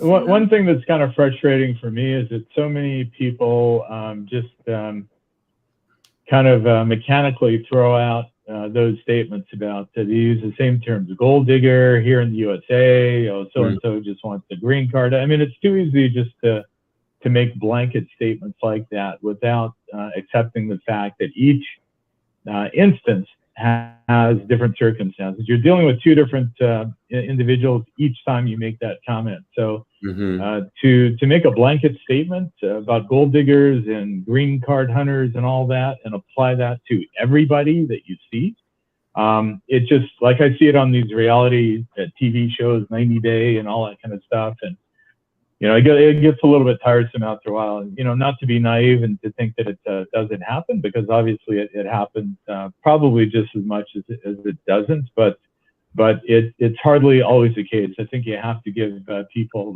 the benefit of the doubt, learn a little bit about them, and then make a judgment. But just to assume because you see this number and the two numbers are kind of far apart, and to jump on this negative bandwagon, that's a bit naive. But anyway, that's just my kind of 2 cents thrown in on that. So guys, I just wanted to also say, so many of you guys now, 42 of you guys are watching, and I understand, believe me, the confusion, the skepticism, the past luggage, the baggage that you have from having maybe not as bad a situation as Jerry, but some of you guys, and you might even be watching, have believe it or not, a worse situation than Jerry. What's worse is you get married, like Tim, AFA scam in Scam School 1, got married, $100,000 later, brought her to the States. It can be worse. But the thing is, guys, I'm always an advocate of, listen, we can cry over spilled milk, but at the end of the day, there has to be hope. There has to be something positive come out of bitching, which is what we're doing now. We're complaining about something that happened. But I also, again, want to stand on my soapbox and say, you can have as great of a story as mine and Anna. You absolutely can. Do you got to play your cards right? Are there many things you got to do right? Yes, of course. And so on this note, I'm really, really super stoked with what we just launched. And you can, for free, figure this out with your gut. Trust your gut, guys. Always trust your gut. And so I'm just going to play this short video, and then we'll be back to finish it off with Jerry. But all of you guys need to go over there and see what real, good-hearted your average Ukrainian woman is. Because these kind of stories like Jerry, they give women an undeservingly bad rap. Okay, so we'll be right back. Hello! Привет! And welcome to UkraineDating.tv. Our channel is the world's first of its kind, providing free live streaming every single day. Ukrainian women, it's like 5 in 1. It's perfect mothers, perfect wives, perfect cookers, perfect lovers, perfect housekeepers, and perfect friends. 7 days a week with the real, genuine, beautiful Ukrainian ladies. Our channel was created for you, guys. Finally, now you have the opportunity to video chat live 7 days a week with different, beautiful Ukrainian girls of all ages and walks of life. You get to ask all your deepest, burning questions about all things Ukraine, Ukraine culture, Ukraine women, and Ukraine current events. And if you come to enough of our live streams, you might even discover what makes us mysterious Ukrainian women too. Now we have 7 girls live streaming, and in the future we'll have many more. Guys, I think you understand, we're like David fighting Goliath here to bring you the truth once and for all. Our channel's purpose is to debunk the myth and stigma created by the toxic paper letter scam industry. And we hope you agree the best way to accomplish that is by giving you the opportunity to video chat with average Ukrainian girls that represent the real women of Ukraine. And then you be the judge about what's real and what's not. Guys, please know that we're doing this all for you. So do me a favor and subscribe to our new channel and help us help you, your fellow man, and help us bring Goliath to his knees. So guys, can I ask you to share this video with all your friends, even work colleagues? Share it far and wide in social. Only together we can make a difference, guys. And remember, guys, we just started this channel, so more new girls will be joining our live streaming team in the coming weeks.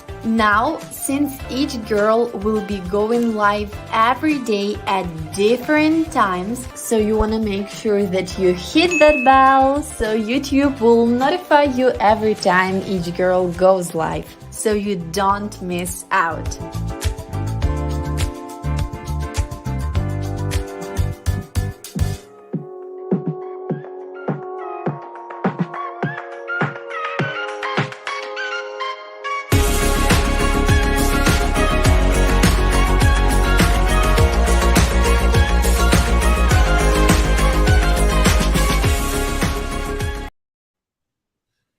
Hey guys, I just wanted to add, Yevgenia just joined us as well as a new streamer. She is the one that was actually married to a foreigner that kidnapped her. She's from Sumy. The guy literally took away, well, they had a baby for one, and then he's in Israel, and he took away her passport and refused her to leave, was a gambling addict, left her for a year in Israel with $100. So that's what I say. And women have these stories too. They have these bad stories too. So the reason this channel is just to overcome all these fears and understand what women are really made of. And you'll see when you go. She has 4 kids. She's married happily now to a Ukrainian man. And go over there, check it out. You'll see what Ukrainian women really are, which is amazing human beings. And honey, I just wanted to ask, Jerry, there was what commented earlier. Joe, help him out with a good psychologist. Give him psychological tips because he's going to need it, And I just want to introduce because this is who I think is an amazing psychologist, even though she's not an accredited psychologist. But, I just wanted to say, somebody commented in here about Anna's song, You're So Great. If you guys don't know, she's a budding, yes, is one of the reasons I fell for her in the taxi in the short little ride over to Krishatik from the mall, is she said, yeah, I'm a singer-songwriter. I said, oh, really? Show me some of your songs. But this is one of the songs I absolutely love. You Are So Great. But what I want to ask, honey, for you to talk about. This song, come Mm-hmm. to me, very, very interesting. Just like from nowhere, like I write in few minutes. I just, it's calm. I just found pen and, didn't know much about. I mean, I already had my first songs released it in Ukrainian language, actually. Yeah. And then while, it was not joy in my life, but then it was kind of, meditative song for me, because when I was, singing and keep listening, it was like reprogramming myself. And actually, in a not very far away future, this story happened to me. You're so great. This is a story about my meeting with Joy. If you will listen, you will find out, this is biography. But when I was when I was writing it and listening again and again to this part that repeat, choruses, or how? No, the chorus, yeah. Yeah, chorus. I was thinking, I was imagining people will, I don't know who is, we all going in life through different experience, but it's in our power, to stuck in our bad experience or move forward to, another one, happy one, right? And we can stuck in bad experience, close our heart, and renew it again and again. Like my grandfather, he was amazing man, but he keep offense on, my grandmother all his life, and he was every time come back and tell his story, and this is what's eating him from inside, all this story. And this is always our choice to, learn our lessons, from every experience that we got, and move on, given, having in face that we, find out the reason why it happened to us, transform this, transform your fears, transform your, beliefs about relationship, working with all of these things. And then, be open for new great experience. And when I was singing this song and, imagine how people think it will transform in their life, but I understand, okay, in singing, there is, it's maybe not, can be not so powerful as I've created hypnotherapy in English language for guys, because I was not able to find in internet something powerful, as I would imagine, because so we will include it in description. And I advise guys to, who wants to have these positive changes, to listen to it for 40 days just before you go to sleep, when you're in very relaxed mode. It will help you to release pain from your, from your past, and create first in your imagination picture of healthy relationship that you want to experience. First, you need to make it happen on feelings, create it in your vision. And then in time, it will become part of your reality, The title of it is, what? Attract Your Soulmate. Yeah, attract your soulmate. Yeah. And it's really true, guys. It's absolutely true. I mean, Tony Robbins will talk about this all day long, but first, everything that's created here, which is in the material world, first is created here. So first, it's our belief in ourselves that's possible for us. And so a lot of guys, for example, that they go through such a hard heartbreak, like Jerry, like you've gone through, it messes with your belief that it's even possible for you. And that's the first kind of thing you've got to battle and overcome. And this hypnotherapy is really amazing. A lot of guys have done it. It's free on YouTube. We'll put the link below. And you just listen to it for 40. It is beautiful. Anna's done an amazing job. So highly recommend it for any of you guys that want to find your soulmate. Really, it's mental programming, psychological NLP programming. I'll definitely check it out, because this stage, is a lot of you guys probably know, when you're dealing with this type of heartbreak, it's hard to think about somebody else, right? When you've invested so much time and emotion into a relationship over so many years, You know, you might see another perfect person on the street, but they're not good enough. They're not who you just, you know, walked away from or whatever, you know. And I guess that just takes time, and eventually that kind of changes. Hey, before I forget, one thing I wanted to ask you, Joe, I wouldn't mind if he's interested in it. I wouldn't mind touching base offline with Jean-Francis. I have some questions to ask him. I'd love to chat with him a little bit. Yeah, I'll ask him, and I know he'll be okay with it. And I'll look you guys up. And I just want to add, Jared, with what you just said before the John Francis comment. My advice to you is that you take this time. Don't pursue somebody just yet. It's too fresh for you. Okay, that was my next question. Oh, was it? Yeah, you need that time. You need some time to heal. Otherwise, you're just not ready. And things always come to us. Something good come to us in the right time. And first, you need to take the time for yourself to heal. Right. When I will share a personal story. When I went to Ukraine, guess what? The ink wasn't even dry on my divorce. Actually, it wasn't official. It wasn't official. And I was married to a Russian woman for 10 years. And you know what? I lied to myself. We're really good at that, us human beings. I said, I'm over it. I don't need time. I just, I want to find the right person. So I went to Ukraine. I actually went to Ukraine. I was invited to my best friend's wife's sister's wedding in Sumy, Ukraine. That's what took me there, August 8th, 2016. But guess what? I started dating, and I thought it was fine for dating.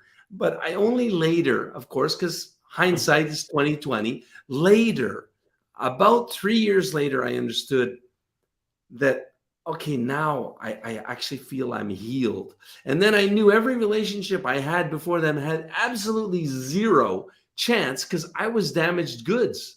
I was damaged, and I could see only with the hindsight once I had come through the other end of it, And there was is there very famous psychologist? Is it what's her name? Myers. I listened to this audio program that said, this is a psychologist, that we need 6 months of every year of marriage or serious relationship to heal from that. And I was like, wait, 6 months times 10 years, I need 5 years to heal? Fuck that.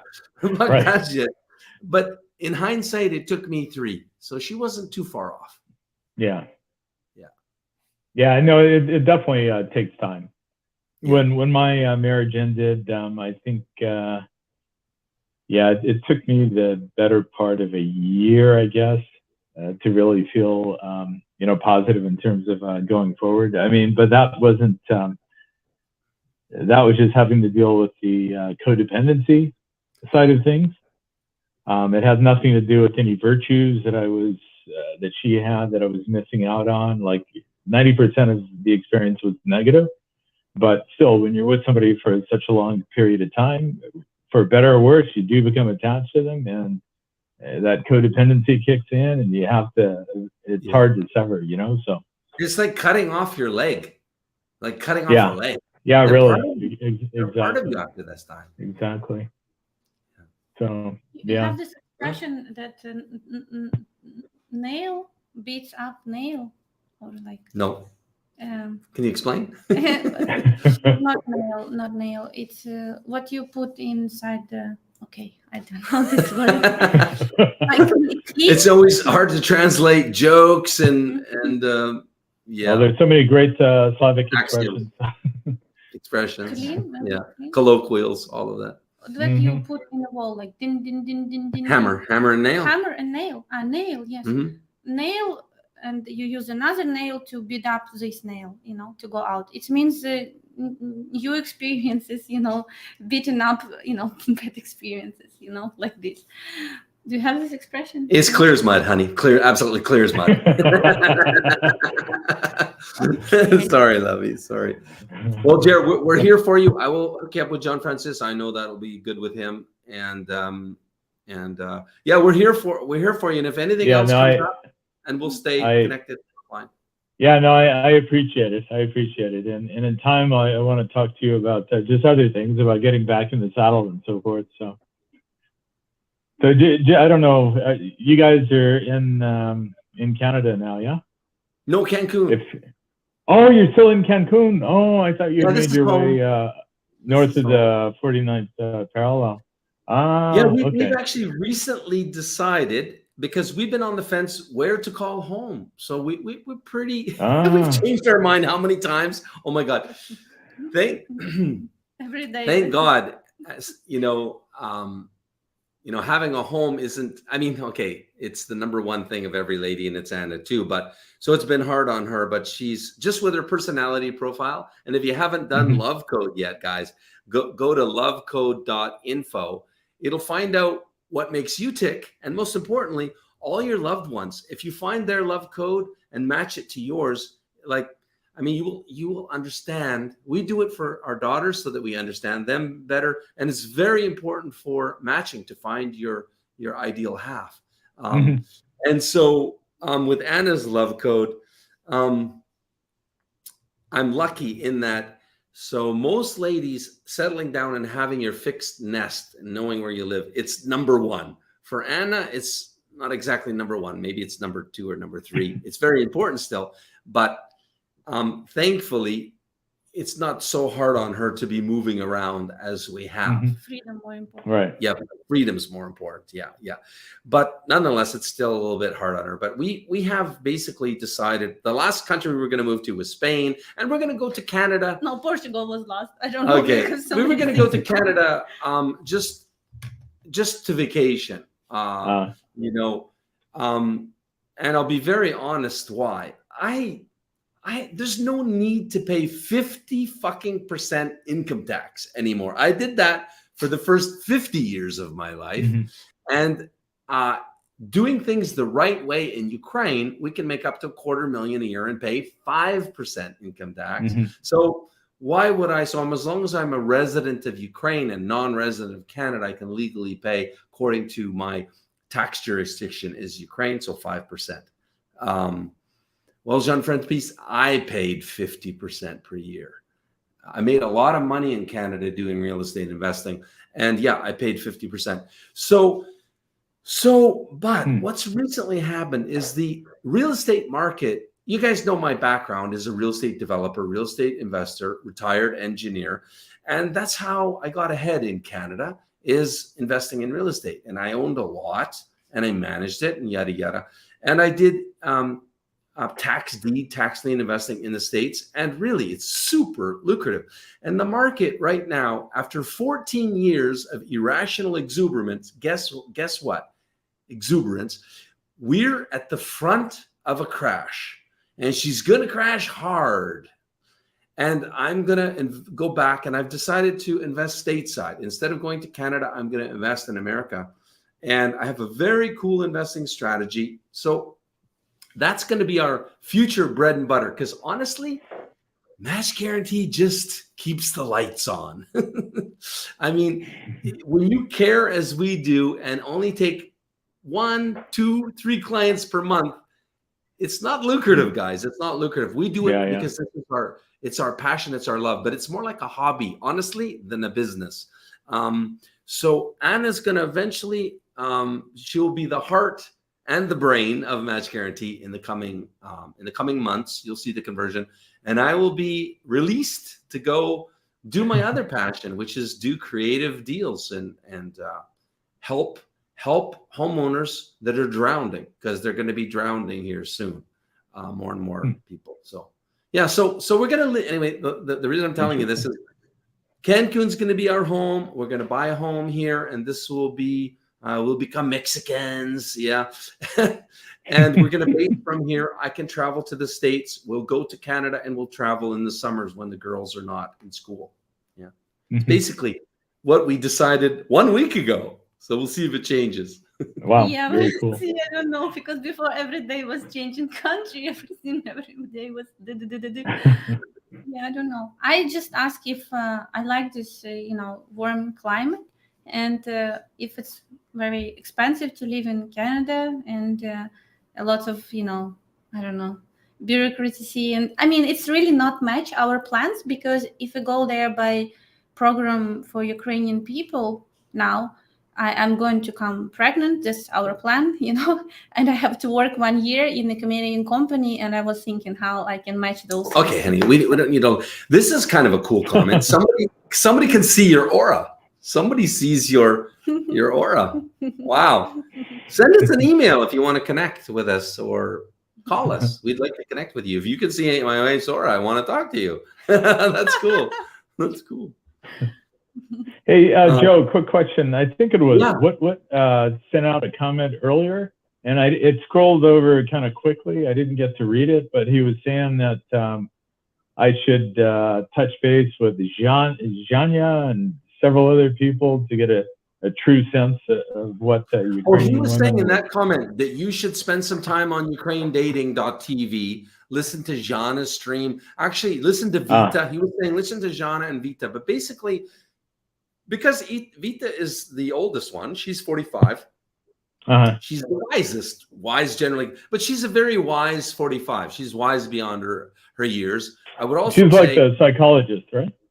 No, she's not a psychologist. No? She's just a wise Ukrainian mom. She's a mom, but she was also married and divorced with a foreigner. So, she understands the mentality of us. And plus, she's been working. All her jobs for the past 20 years have been in English-speaking companies. She worked for Match Guarantee for 2 years or so, but she's not working for us now. And basically, there's another lady that just come on, Evgenia or Zhenya. She had her first stream the other day. She'll be on regularly. She's also very wise. She's 45. She was also married and divorced to a foreigner. So these ladies are imparting wisdom to you guys that I can't, right? I mean, it's another perspective, and you want the Ukrainian woman's perspective because it's invaluable, right, guys? So that's what he was saying. Hang out over there. You can even come in like you did with us. You can come into the video with them and see them face to face and actually video talk with them like this. So that is. Diana also has lots of wisdom.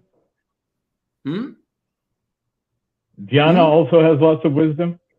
Diana, she has lots of wisdom, Toja. Da. Well, she does for her age, absolutely. I would say she's wise beyond her years, but she's 21. Okay, I wasn't sure what. 21?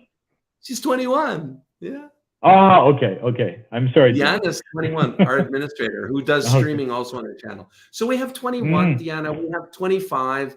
We have 34, 32, 45, and 45. Those are the ladies. But there's more coming on. Okay. Yeah. Different age, so guys can get a feeling, from different age, and like Julia, she's 25, but she's I don't know, thinking like at least like plus 10 years, like 35, or very mature for her age. And this is the thing. This is like we want to show different age, and the way why maybe in Ukraine marriages so early, because people very mature, young but mature, but maybe different things, different values, different needs. Yeah. I mean, in majority. Yeah. So any other thoughts or questions, Jer, before we probably end this, what 2.5 hours? Wow. No, I think I'm good. I really, as the last time, I really appreciate all the comments that have come my way, and all the questions that you guys have asked me, and maybe to a certain degree filling in some of the blanks. I learned a little bit about the initial stage of the relationship, some of the things that were happening that I wasn't cognizant of. So, my honestly speaking, my concern wasn't so much about that phase. It's more this kind of this last half year or so, everything that's changed then. But I don't know. I'm like I told Jean-Francis, I'm still there's still that 20%, but that's just based on the fact that you're it's hard not to be loyal to a relationship and a person after so long. It's hard just to jump ship so instantaneously, because it really keep this in perspective. Like all of this has happened within the last 5 days, literally. Yeah. So it all came to light. Yeah. And she was supposed to be with you, Yesterday. Yeah, exactly. I mean, this is we're supposed to be in Chicago having some seafood on Riverwalk right now as we speak, enjoying a beautiful Midwestern day. You know, getting prepared to load up the truck and head back to Minneapolis. So. You know what? I'll share one just in closing. I'll share one more story in hopes that it will help you. I had a relationship with somebody for 6 months, and you know what? At the beginning of the relationship, I inadvertently caught her that she dated somebody. She dated somebody on.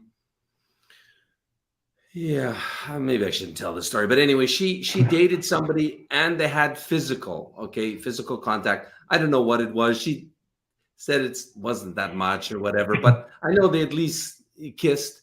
And that was 2 weeks after we had already started our relationship. And I could never get past it.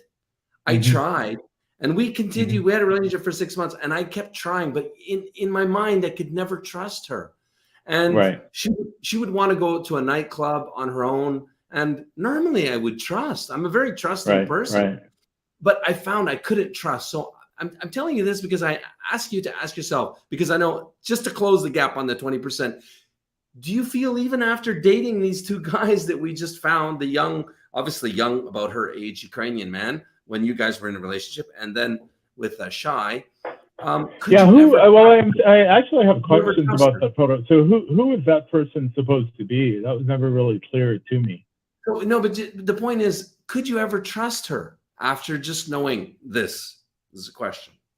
Do you feel you can trust her? I don't, honestly, I don't really have a problem with sorry, I'm getting a message on my phone about my battery, but I don't really have a problem with that Ukrainian photo because, you know, she had a lot of school chums and she has godparents to her children and so forth. I don't know who that person was, so I'm not going to jump to conclusions on that.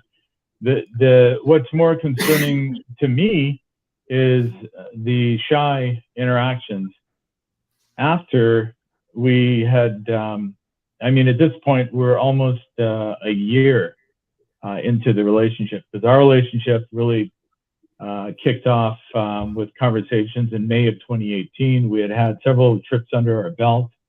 By the time he came on board, I think that was in January, and then again in April. That's what's an issue to me. The random photo of her, you know, with somebody in Ukraine, I don't know who that is. That could be a circle of friends. It could be godfather to one of the kids. I don't know. Somebody she's dating. I really don't know. I need more evidence on that.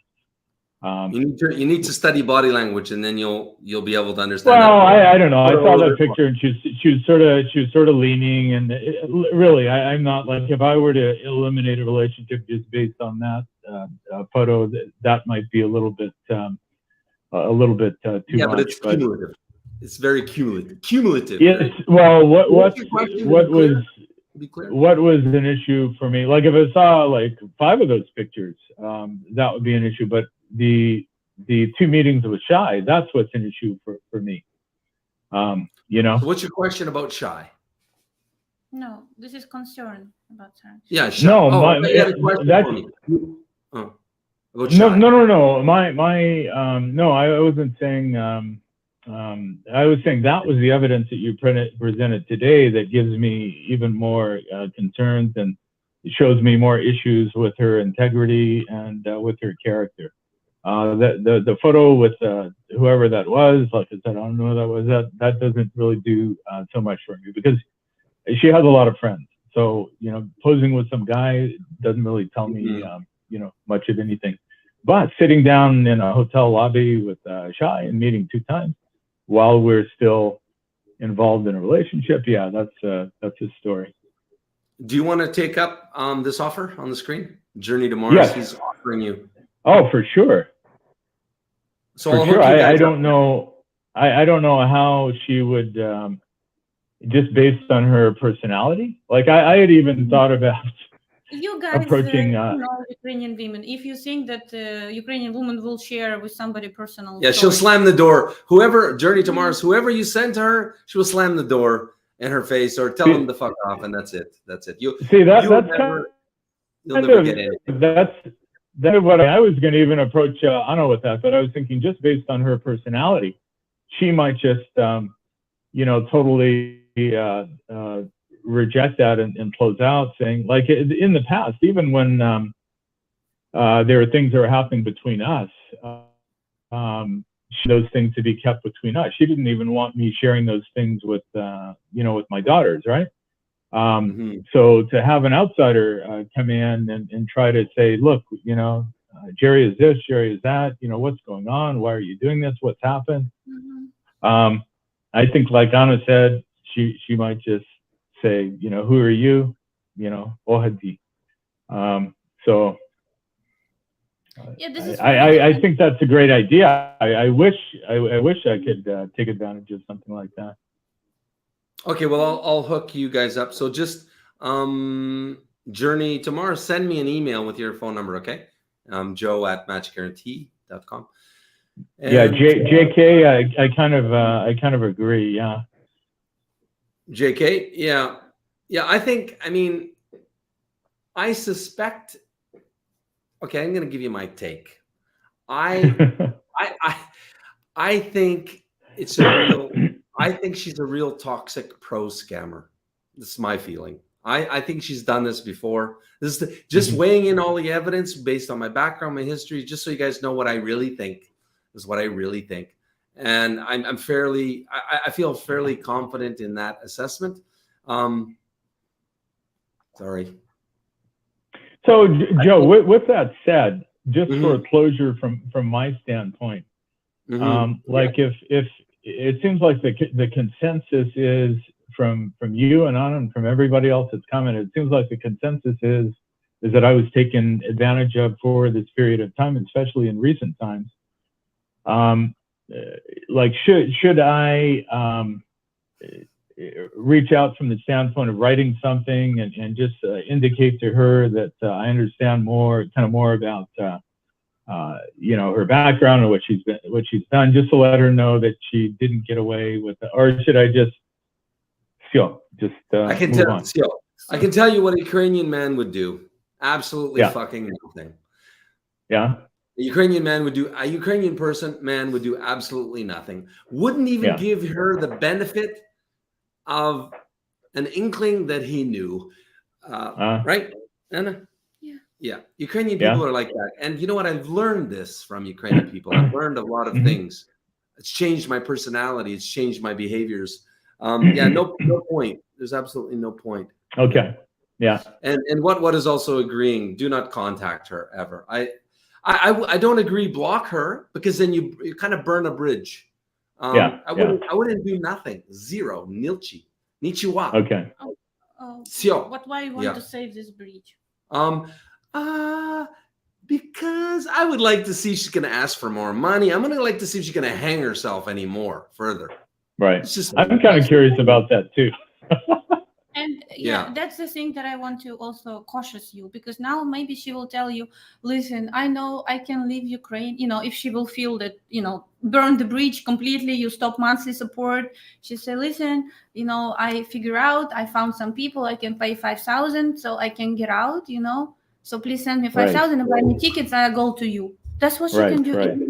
So please don't, it's a hook. She can leave Ukraine. What makes a good point? I concede what it's a good point. I mean, Jerry, if you don't think you have this, what's the word? If you don't think you have what's the word, guys, help me out. If you feel you might still be vulnerable to her whining and complaining, like Anna just said, then block her. I agree. But I think you do. No, I think you're. I'm totally on board with what Anna said, because I am kind of curious. I'm not interested in providing any more assistance whatsoever, because for me a major line of trust and integrity was broken. Just the fact that this type of news could be delivered on Monday, saying that I cannot leave, even if it's totally okay. Let's give her the benefit of the doubt and say that yeah, this was legitimate. She couldn't leave. She has to report to duty this coming Monday, and there'd be legal repercussions if she left. Whether that's true or not, No, it's not true. Let's 100% sealed that. No, one. I know, but even if it was, what I'm saying is that doesn't really matter. The fact of the matter is that you're delivering that type of news to somebody, and then you don't make any effort whatsoever to find out how they're coping with that and how they're feeling emotionally. Like there was just absolutely nothing.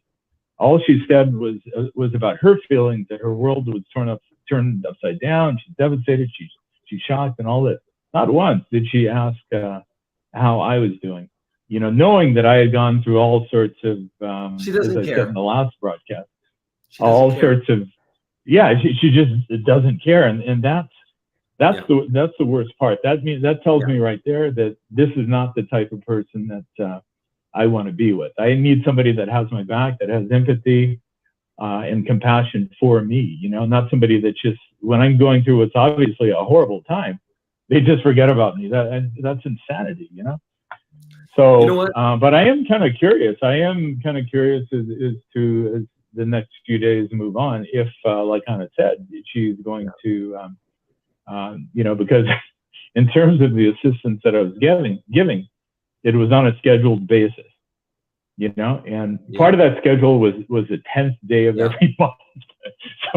So we have the 10th coming up on Monday. So I'm kind of curious as to what might happen. You know what? I just want to change my mind based on what. I just want to share with you what said again. I'm so impressed with what. Not only does he help on the IT side of things, which is a huge help, but he's also, you said you're not a psychologist, but you're very wise. So I actually changed my mind. I support blocking her because this is the reason I changed my mind, because of his comment. It's going to slow your healing process. True. It's gonna, because she still will, you allow her to mind fuck you or potentially mind fuck you. But this way, when you block, it's just totally so gone. So I support that's true. That's a good point. I was actually thinking about that earlier today, because anytime you see